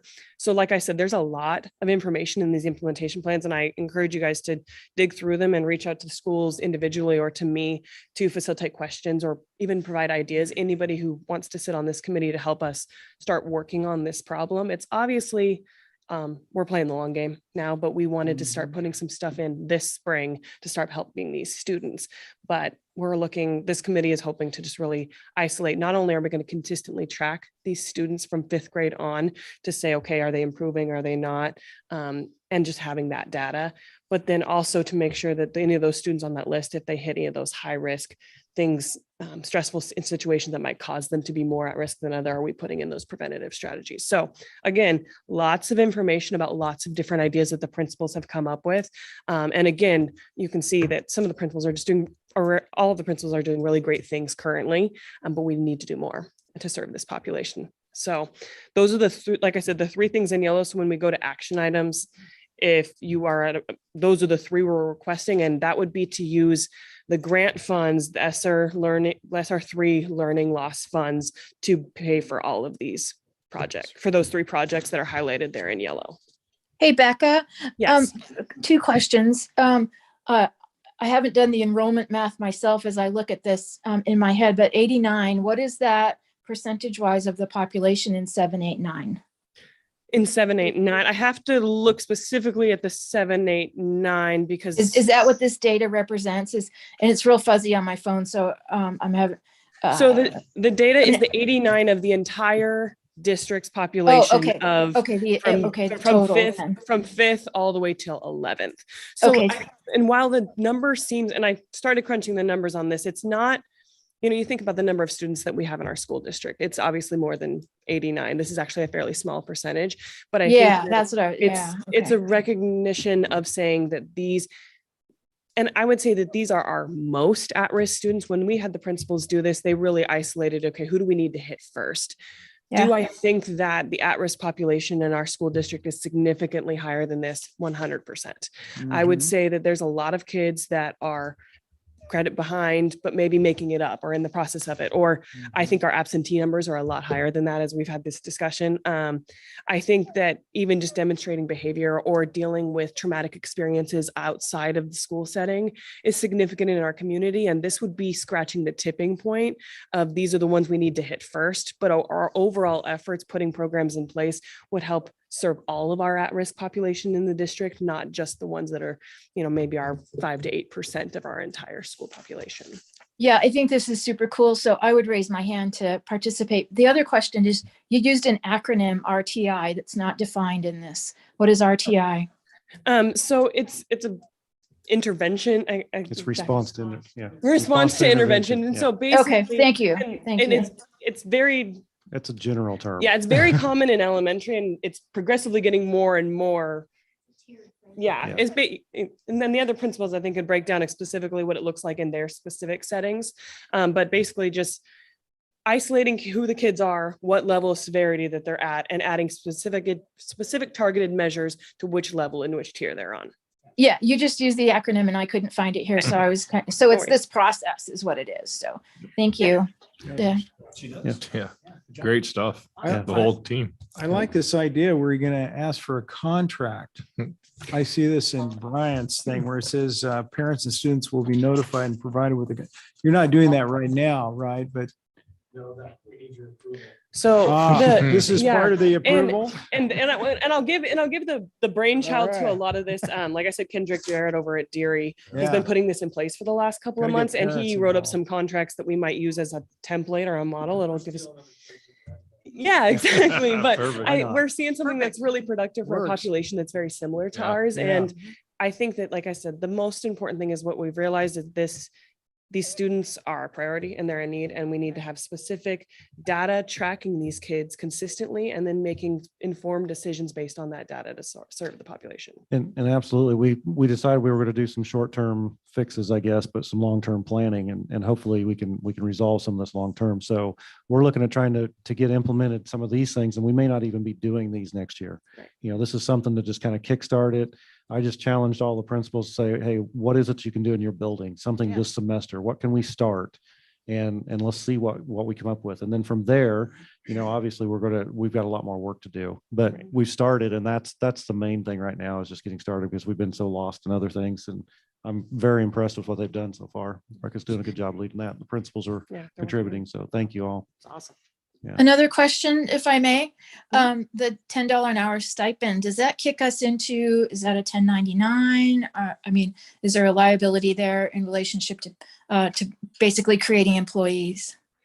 To my knowledge and some of the initial vetting that I've done on it, no, we're not going to run into like any legal issues at all. But it's something that Dr. Garrett and we're going to chat with the business manager over Yeah. in Deer and see how they're managing There- that. And making there's sure a compliance. minimum amount. I mean, there's a maximum amount you can do before you have to report. Yeah. Yeah. So, and we've done this before. We do it with kids in the summer as well. And, so I mean, it's a clear path that is going to be very useful. I think we've got some kids that are really willing to do that. And I think we, benefit from it. The other Great. kids will too. So. That's a good idea. Yeah, I like it.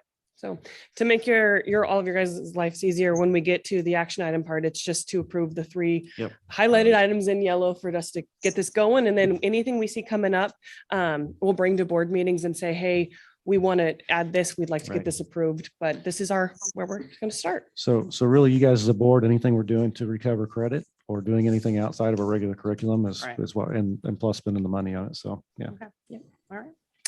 Okay, good. Thank you, Thank you. Becca. Yeah, thank you very much. Okay, moving on. Purpose statement, Dr. Garrett. Oh, I get to do this one. What do you do? Yes. So this started quite a while back. We've gathered a lot of data. So we ended up, and I think you guys, I sent that to you, surveyed all of our students. We surveyed our staff. We surveyed parents. We surveyed everybody we could, trying to get input from some pretty initial basic questions. What do you think of for the district? What does it stand for? What do we do for your students? Just general questions. So we took all that information, gathered that over, I forget how much time it was. Do you guys remember? A couple months maybe. And then we got together as a leadership team and we took all that raw data and we basically whittled it down to some pretty common language and common themes, I guess we'd say. So when we did that, it was really interesting to see where it ended up, but it was really like what you would think. Lots of respect, lots of community, lots of student-led, those type of things. So then from there, we chewed on it for a while. They tried to push it back on me to make a statement, and I tried to push it back on them. I didn't want to do that. So we came up with some statements and some ideas, and then we wordsmithed a little bit. So those are the 2 that we gave you. And what we're looking to do is the goal of this whole thing was to really recognize where our strengths are as a district and to really focus on those strengths. And then also so we can all speak a common language. Right now, I asked every one of them in our leadership, what's our motto, what's our mission, what's our vision, and nobody could do it. So we need to have something that's memorable and something that means something. But there's a lot of data behind all this. So these simple words, let me click on this so everybody can see it, I guess. And these simple statements. So these were 2 statements that we came up with, and we wanted to make it so we could remember it and we could talk about it. So anyway, you guys can certainly have input on this. Of course, we've had some board turnover and all that. So we definitely take your input. But it's been quite a process, and we came down to, these district core values we set up at the very beginning of the school year with our leadership team. Is I asked them, what do you think it is that we stand for? And these are what we came up with, or they came up with. So we all did as a group. So anyway, that's where we're at. I'm just looking to get you guys involved and make sure we have something that's doable. So thoughts, questions, comments? Not quite as big as, credit recovery and stuff. So sorry. They gave me the weak one, you see. I think it's great. I mean, when you think about it, really, what we want is to generate taxpayers, right? People that are earning a living wage and able to purchase property and then give back to us from the standpoint of revenue generation through government means. So. So we could Choosing do, one? well, we could do a combination. We talked about that too, and you could actually put something in there. You put a word in between those and say, put the word by in there and just That's do it kinda all what in I one. just thinking. And you could use those as a mission, because one of them is really more, difference between a mission and vision statement. And mission's more current, what you're trying to do, and vision's forward-thinking, down the road planning. And those really kind of fit that as well. So, at the top of our letterhead, I bet you, can you guys tell me what our mission statement is, vision statement? tell you in a It's on the- second. it's on the On top On of the every agenda. Yeah. Yeah, it's on the right Yeah. time. I know it's on the agenda. Yep. If you can't tell what it is, That's it's right. right on the agenda, you got a problem. Yeah. So, it would go on our letterhead. It would be things that we could post in our schools and, it kind of brings our district together as well. I think it's an important piece. I really like the, Every few years. yeah, I like the preparing the next generation to thrive. I really like that. Yeah, putting the buy in there and do the building community one student at a time by preparing the next generation to thrive. And you guys can you remember that? I want to keep it simple. Yeah. You guys can Pretty choose, you simple. guys can do whatever you want with that. Those are two choices that we came up with, and I think we can all live with either one of them, from what I understood. Any objection? No, they just wanted to be done with it. Trying, this is a lot tonight. You can Yeah. think about that You as we go down through. I mean, I would argue that there's a whole heck of a lot more around building community than one student at a time. But really what we are is we can impact a generation through learning to enable them to thrive. So I like the second one. I like the first one. Yeah, I'm leaning to the first one just because I feel like. Well, you guys I get a like, vote on it. I like building our communities Yes. one student at a time. We've got several communities in our district. We're not all in Orofino, Mhm. Yeah, I but they're believe it's both really good. The community can be defined a couple different ways too. Well, that's why I say communities, Well, plural. yeah, You got more than one. no, but I mean, And- the word you. community can have a different meaning besides just the community as in a town. Yeah, no, I like them. I like them both. I just like the first one better. And you guys get a vote. So we don't have a vote any longer. We did the work behind it. So you guys get to choose. I think if we put them together, we gotta shorten them up a little bit because I don't want to have to look at the agenda to memorize them. I Yeah. want the community to be bought in and us to buy in, leaders to buy in. So Well, and Just put preparing. I always pose this question to people. If somebody asks you, what is Orofino Joint Skill District 171 all about? How do you answer it? I And think we that's want a it to hard be one. about the next generation, but I really think it's That's about the right. community. Yeah. But I like, okay, we'll get to that. in the Well, we can action do a item. mission and vision statement. You Yeah. can and remember. maybe both. that's the way we do Well, it. yeah, let's move on and then Okay. we'll go on. Okay, so let's get on to the action items because I think people are getting bored and this is dragging on and yeah. we Hey, need we're to just move doing this along. business. It's A good. lot accomplished I like tonight. it. I Yeah. know. There's a Okay. lot on it. Okay. First action item is the winter 2022 policy updates. Did everybody have a chance to review those? Questions, comments, concerns, anything? Yeah, so I wanted to go through 2310. If you have questions, by all means, I know you had some comments on one as well. So 2310 was the first one that we had some discussion. We ended up with some input from Carmen, our child nutrition director. And one of the things we wanted to do with this as a group, and the highlighted is the changes. So the pink is the change they've crossed out and then the new piece, but there's comments off to the side. So we wanted to add something that would say schools will also encourage use of food to comply with smart snack school standards, celebrate, whatever it might be. And there's no right or wrong way to do this. We were just trying to do a little bit more, what do you want to say? Put the responsibility back where it needs to be, kind of. Right. Was there something else on that one, Carmen, that we were missing?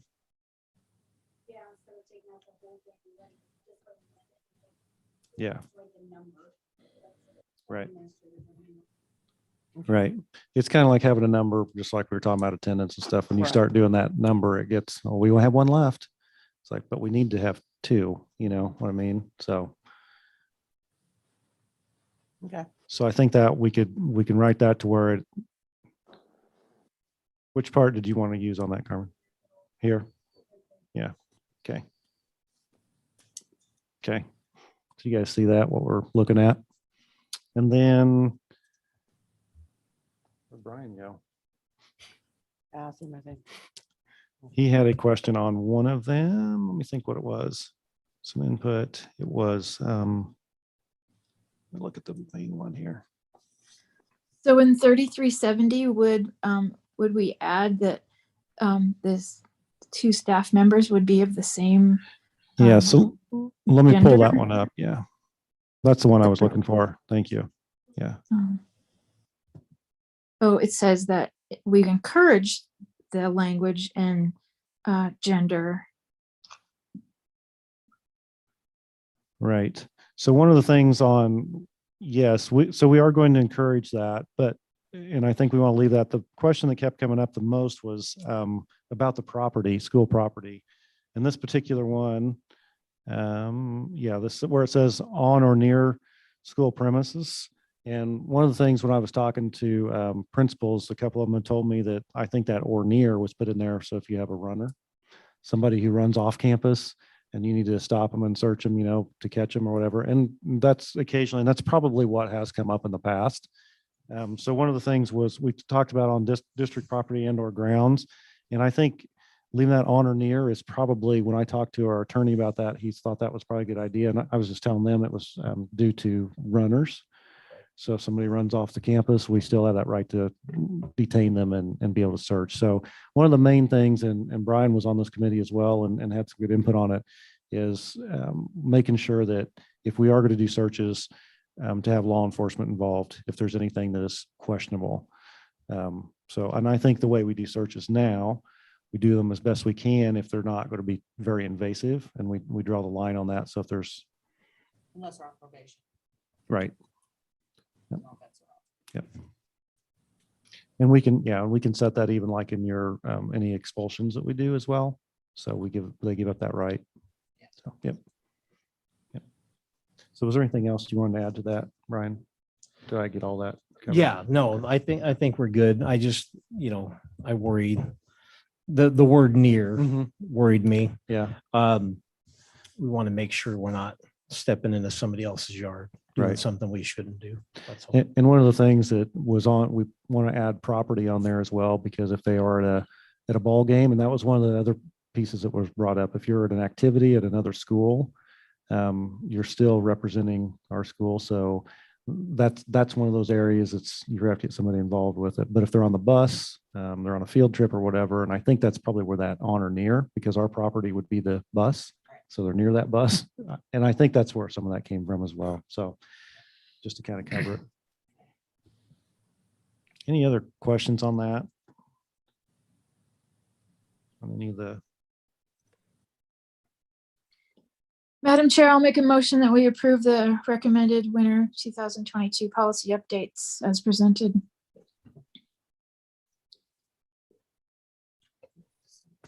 I'll second that. All in favor? Aye. Aye. Aye. Aye. Motion carries. Okay, up next, we have approval of the Idaho Youth Challenge Academy curriculum and course descriptions. and this is what Ms. Kaczynski Yeah. was speaking of. So I think you guys have that one. Yep. You have other questions on it? I'll move that we approve the IDYCA course descriptions as they were written. I'll second that. All in favor? Aye. Aye. Aye. Aye. Opposed? Chris, you might be muted. Chris, you on there? I'm going to abstain. I have not read them. I can't get into my darn computer, and I've read everything else on my phone, but I can't read the format. So I'll abstain from that at this time. Motion carries. Thanks, Chris. Okay, next we have the PK plan, pre-K plan. Mhm. Why is that so hard for me to say? You'll get it. I motion that we approve the PK plan as presented at this time, Madam Chair. I second it. All in favor? Aye. Aye. Aye. Aye. Motion carries. Next, we have the safe return to school plan.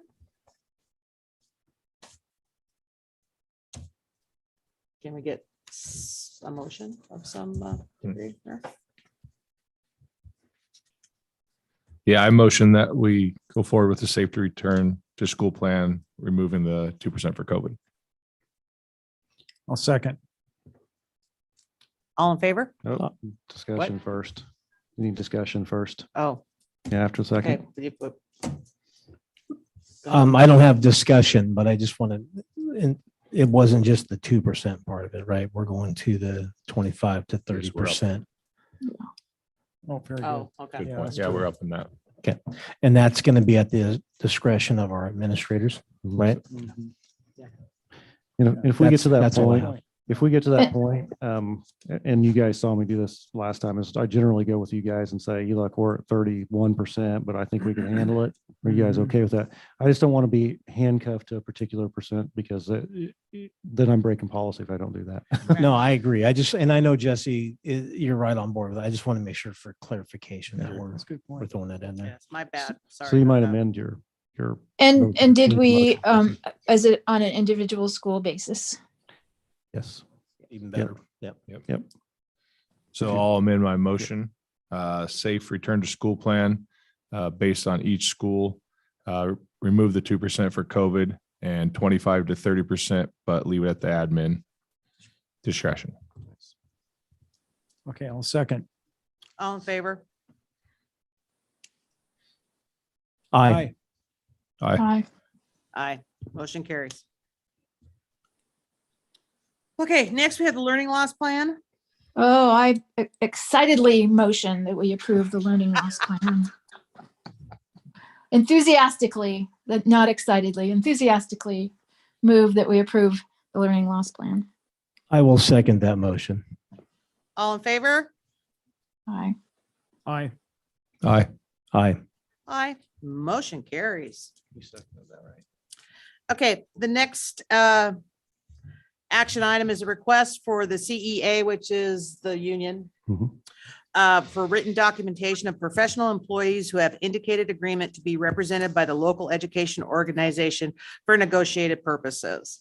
And what this is, they have to have 50 plus one. 50% plus one. Yeah, Yes. 50% plus one. Of in order- certified employees minus administrators. Yeah, and we need to make sure that they have the Confirm that, numbers. yeah. Yeah, confirm that they have the numbers, and it's just kind of a formality if nothing else, but we have to make a actual request, legal request for them. So can I get a motion? I guess I have a question about that. Mhm. Because we've been negotiating with the teachers in good faith. We don't really have any issues there at this point in time. I guess I'm wondering why this came up. It does. If you want to see the actual notice, the law requires that. Okay.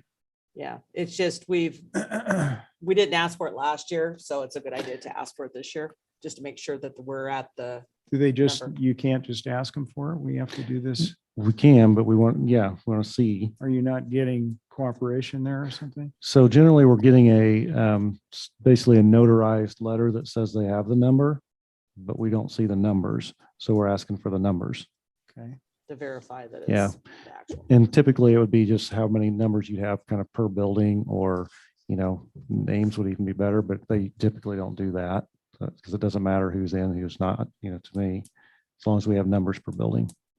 And it goes back, you request for the this year and the prior year. It goes back to 2 years, the way the law reads. Yep.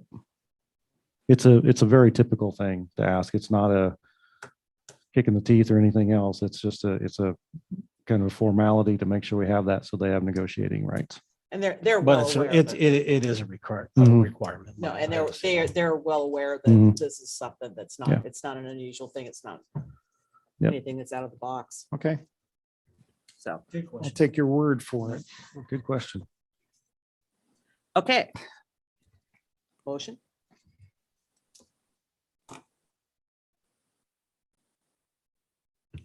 Yeah, I'll make a motion that we request CEA written documentation and for professional employees who have indicated agreement to be represented by a local education organization for negotiation purposes, as it reads on the agenda. I'll second it. All in favor? Aye. Aye. Aye. Aye. Aye. Motion carries. So, Madam Chair, I have a question on the next Yeah. one, the surplus items. Russell, if they're still in use, why would we, how far ahead are we preparing? Are we pulling Chromebooks away from kids? I mean, I can't imagine that we're pulling them away. What's the significance of the timing now?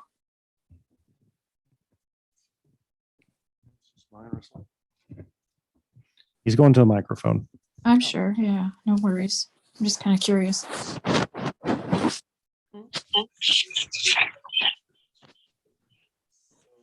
So we are still using some of them. The 7800, their DC 7800 machines were put in to this district used for the 13-14 school year. Some of them are still used, but most of them are not. We have piles of them. We have a recycler coming through town, and I would love to see them go, the ones that are in the piles. I would like to do the surplus declaration so that at any time in the future, as we roll those out, we can just go ahead and move them out or use them for any other purpose. Sell them off to students, whatever. That gives us the ability to let those devices go. The Chromebooks, for the most part, are not in use, though that out of that batch of Chromebooks, there will be some. There may be a few that will go with seniors this year if we follow through with the plan that we have the last few years where our seniors graduate with the Chromebooks. The last of the HP G4 model will go out with this year's seniors. So we have been able to replace most of those at the elementary level. What I would like to do with those, I don't intend to send those for recycling. What I would like to do, I was just thinking about this today, is like, because I checked screen prices, what we've been doing is stealing screens and parts out of them because the screens from the G4s will service even up through the Lenovo 100Es that we're using currently. So during COVID, we couldn't get screens. So, or if you could get them, they were about $80 a piece. So we started cannibalizing everything we could that was, and that was those G4s. At this point, I checked today, prices are back down to about $45 for screens for replacements. So what I would like to do is probably for about, we did Chromebooks before, we did $25 a piece for Samsungs. These G4s just left updates in September.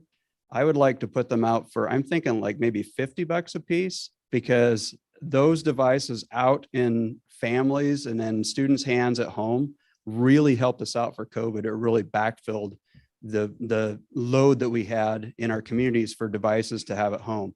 So I'd like to roll these out at a reasonable price. And to me, a reasonable price is about what a screen is worth, because that's about all they're worth to me, is a screen. Well, if I can get a screen for $45, if I can roll those out to a home that will use them, the rest of what they can get out of them for $50, you know, a lot of people tonight for Valentine's will spend more than $50 on dinner. So they could have a Chromebook that they could have at home and use, right? So that's what I'd like to do with those. I just need a surplus declaration so that it gives me the ability to just start doing that. So they're junk and you want to get rid of them. I want to be able to get rid of the junk. Yeah. When we're done with the junk, I want to be able to get rid of it instead of stacking it up. Gotcha. And there'll be more declarations coming, but these were easy. And I got a notice that the recycler was coming through and I'm like, hey, I think I could get rid of like 2 pallets of stuff.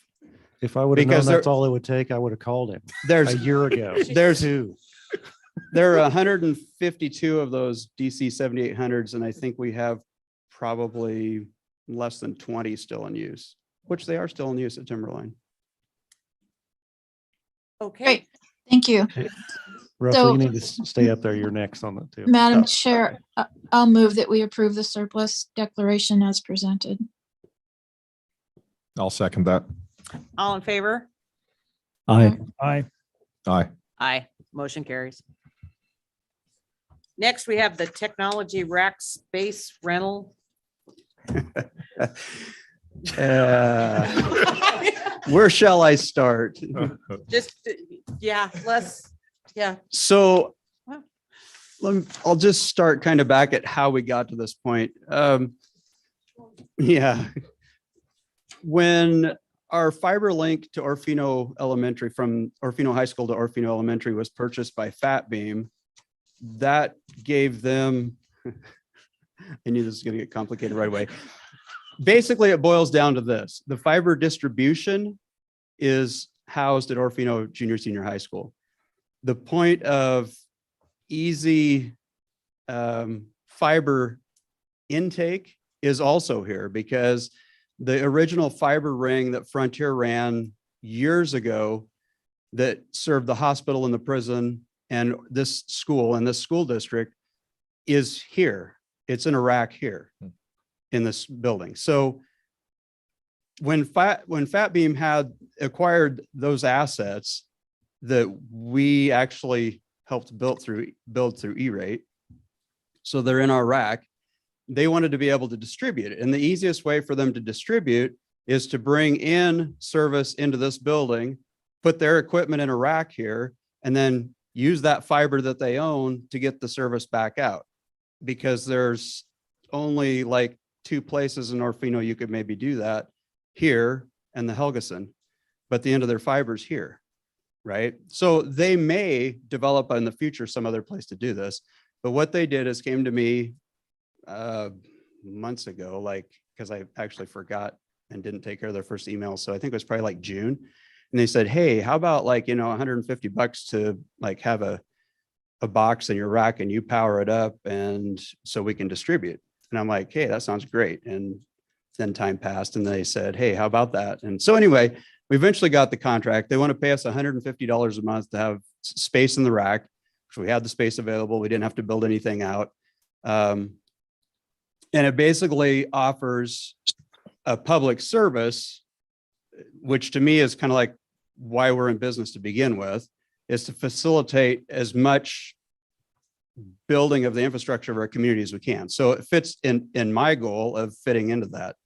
And it's a reasonable cost. I think that the device that they have in the rack right now. So, and that's where we're kind of over. We're asking for your permission now on a contract that was signed in August, but also that we've never collected on.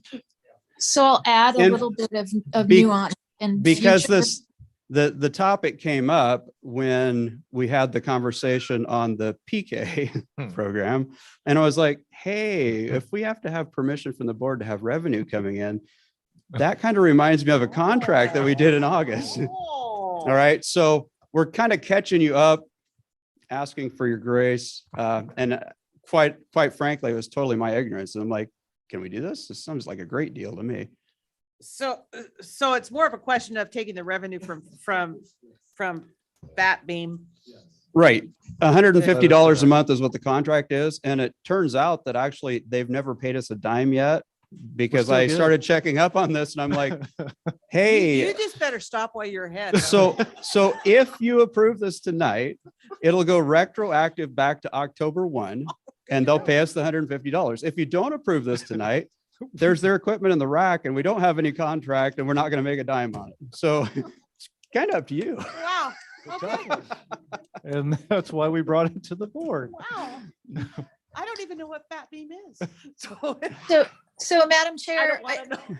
I think our conversation around pre-K and enabling collection of dollars from outside entities covers us. It wasn't specific, was it, to pre-K, that motion, Mike? I'd have to look back, but I believe. I think we did say PK. Oh, did we? Okay, I think that it was, Yeah, I that was think it silly. That was, yeah. So what if we looked at making a motion around this action that enabled us to accept dollars from outside entities? I think that's fine. I think to me, I'd rather have you guys aware of the money, where the money's coming from. Do we so need to it- write that into a policy, into a fiscal policy somewhere that? that might take care of it too. My concern with it is the information that gets to you guys, So, I mean, our income sources are pretty finite.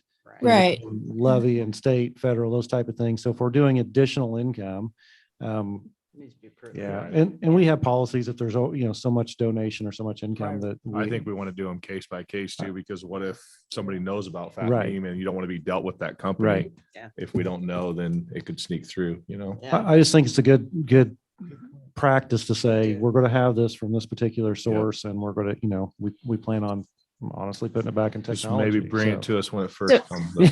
Yeah. Right. Yeah, And you I, might you wanna know, do that a I'm little trained sooner. now.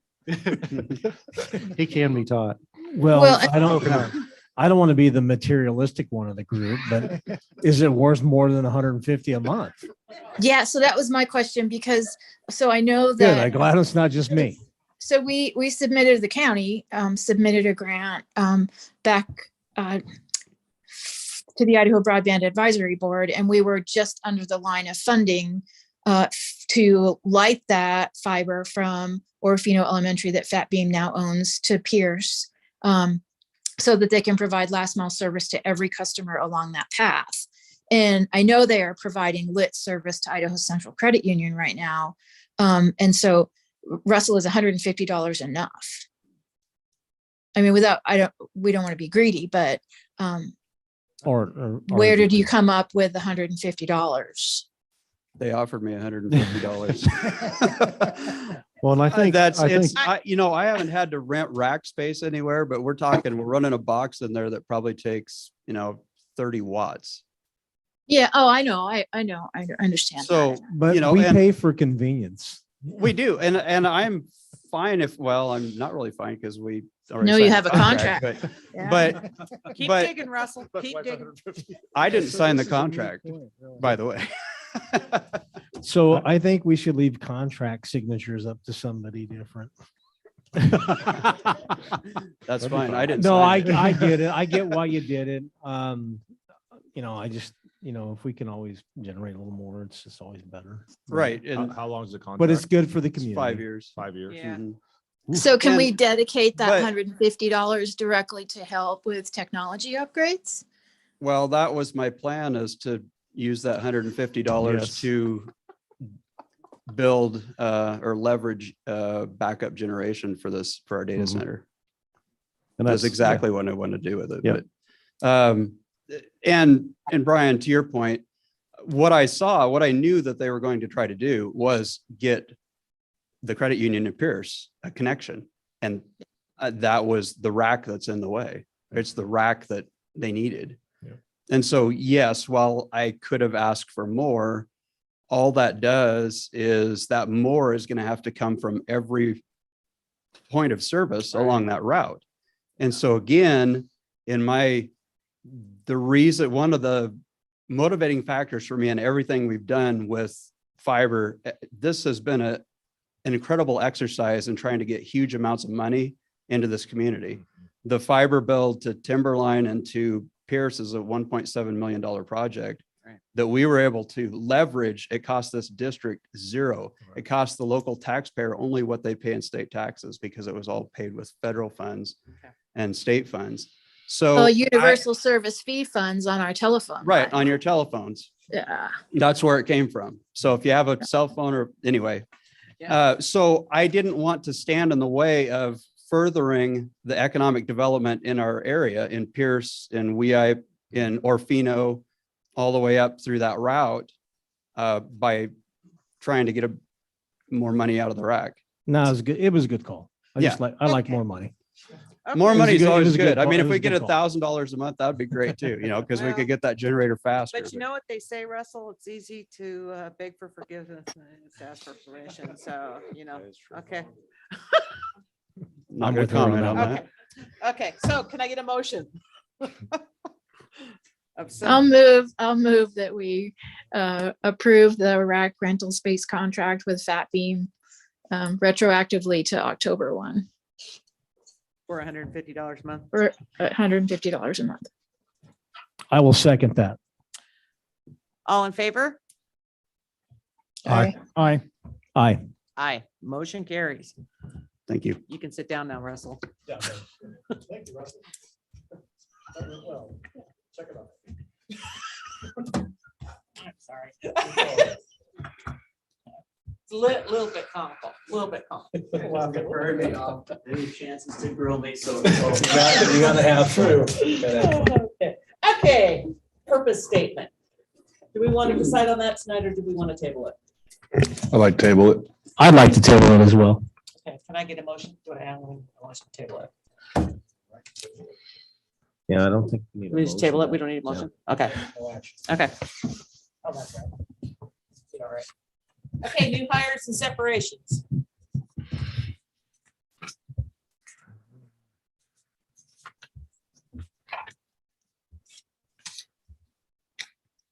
Get a motion for discussion.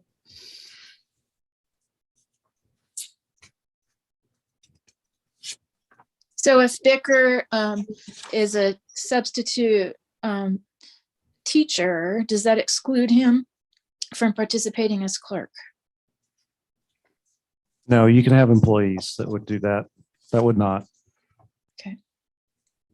I'm glad we found a maintenance director quickly. Yep.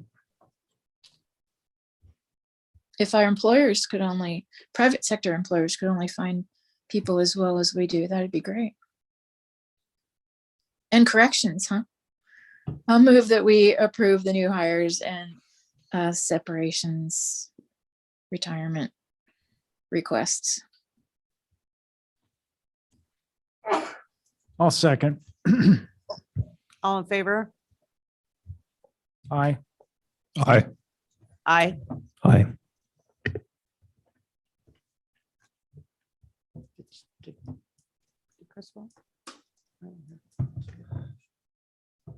Chris, did you? Oh, I'd right away. I moved. I'm sorry. Oh, okay, sorry. Aye. I'll be all right. Motion carries. Okay, so that looks like it's it for our regular agenda. We need to move into executive session at this time. So somebody needs to give me a motion for that. I'll move that we enter executive session pursuant Idaho Code 74-2061A. I'll second. We need roll call. Oh, you need. Yep. Oh. Roll call from there. Okay, here we go. Roll call first. Okay. Chris St. Germain, Yes. Christine Herbst, Yes. Jesse Daniels, Yes. Brian Craig, Yes.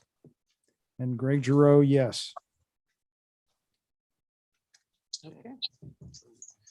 And that is at 8:33. So Christine, do you want to call me on your phone? I don't have my phone. Does Yeah, I anybody? can call you too. Yeah, okay, okay, great, Michael. Okay, well, I will You can, yeah, either way. leave the room. Appreciate Okay. Thank you, guys. Thanks for all the info too. Thanks, Brian. You're doing a great job. Really. This guy, he had a great report. I love that. Oh, we got some great leadership. I mean, look at those reports. Yeah. I mean, it was a long meeting, but there's a lot of stuff we had to go through. There's a lot of stuff, you bet. And it's a lot of things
Not even on. So we're back. Back. Yeah. Okay, now we're resuming our regular meeting. Out of executive. Can we get a motion on item M? Whatever. I will make a motion for the list as presented.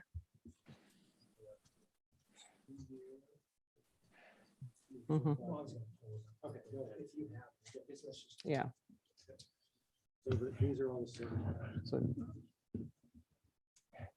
So that motion will be for the leadership renewal. And touch something? I don't need to go by names though, do I? No. So as listed, the certified. As listed, the certified 2-year contract. will go with a 2-year contract. Yep. Is it an extension or just contract? It's a rolling contract. It'd be a Rolling contract. Yep. Okay. And then classified. And then renewal terms for the classified staff.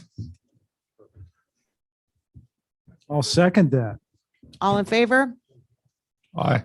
Aye. Aye. Aye.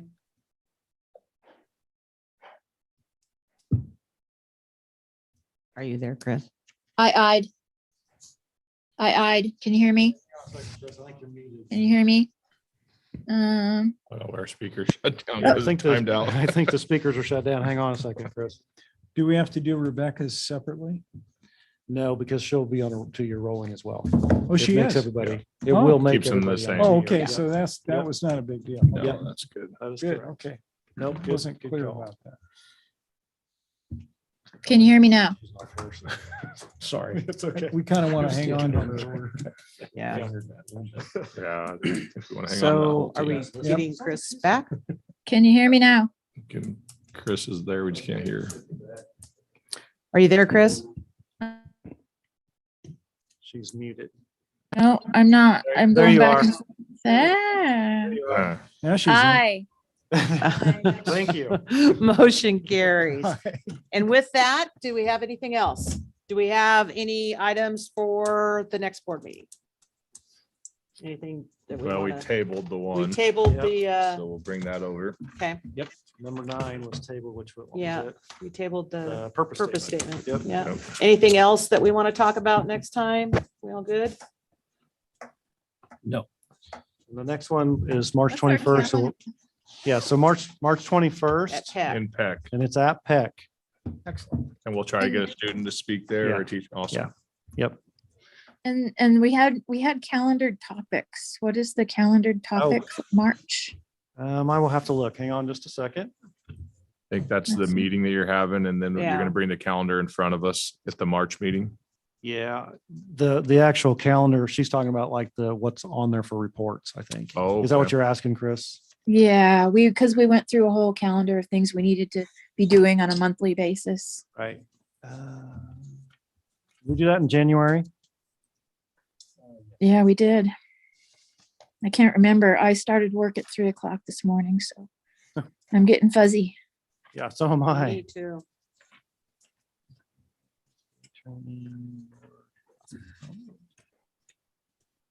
No, we did that in December. I We thought went did it through- before. We went through. Anyway, no big deal. We can talk about it electronically, but Okay.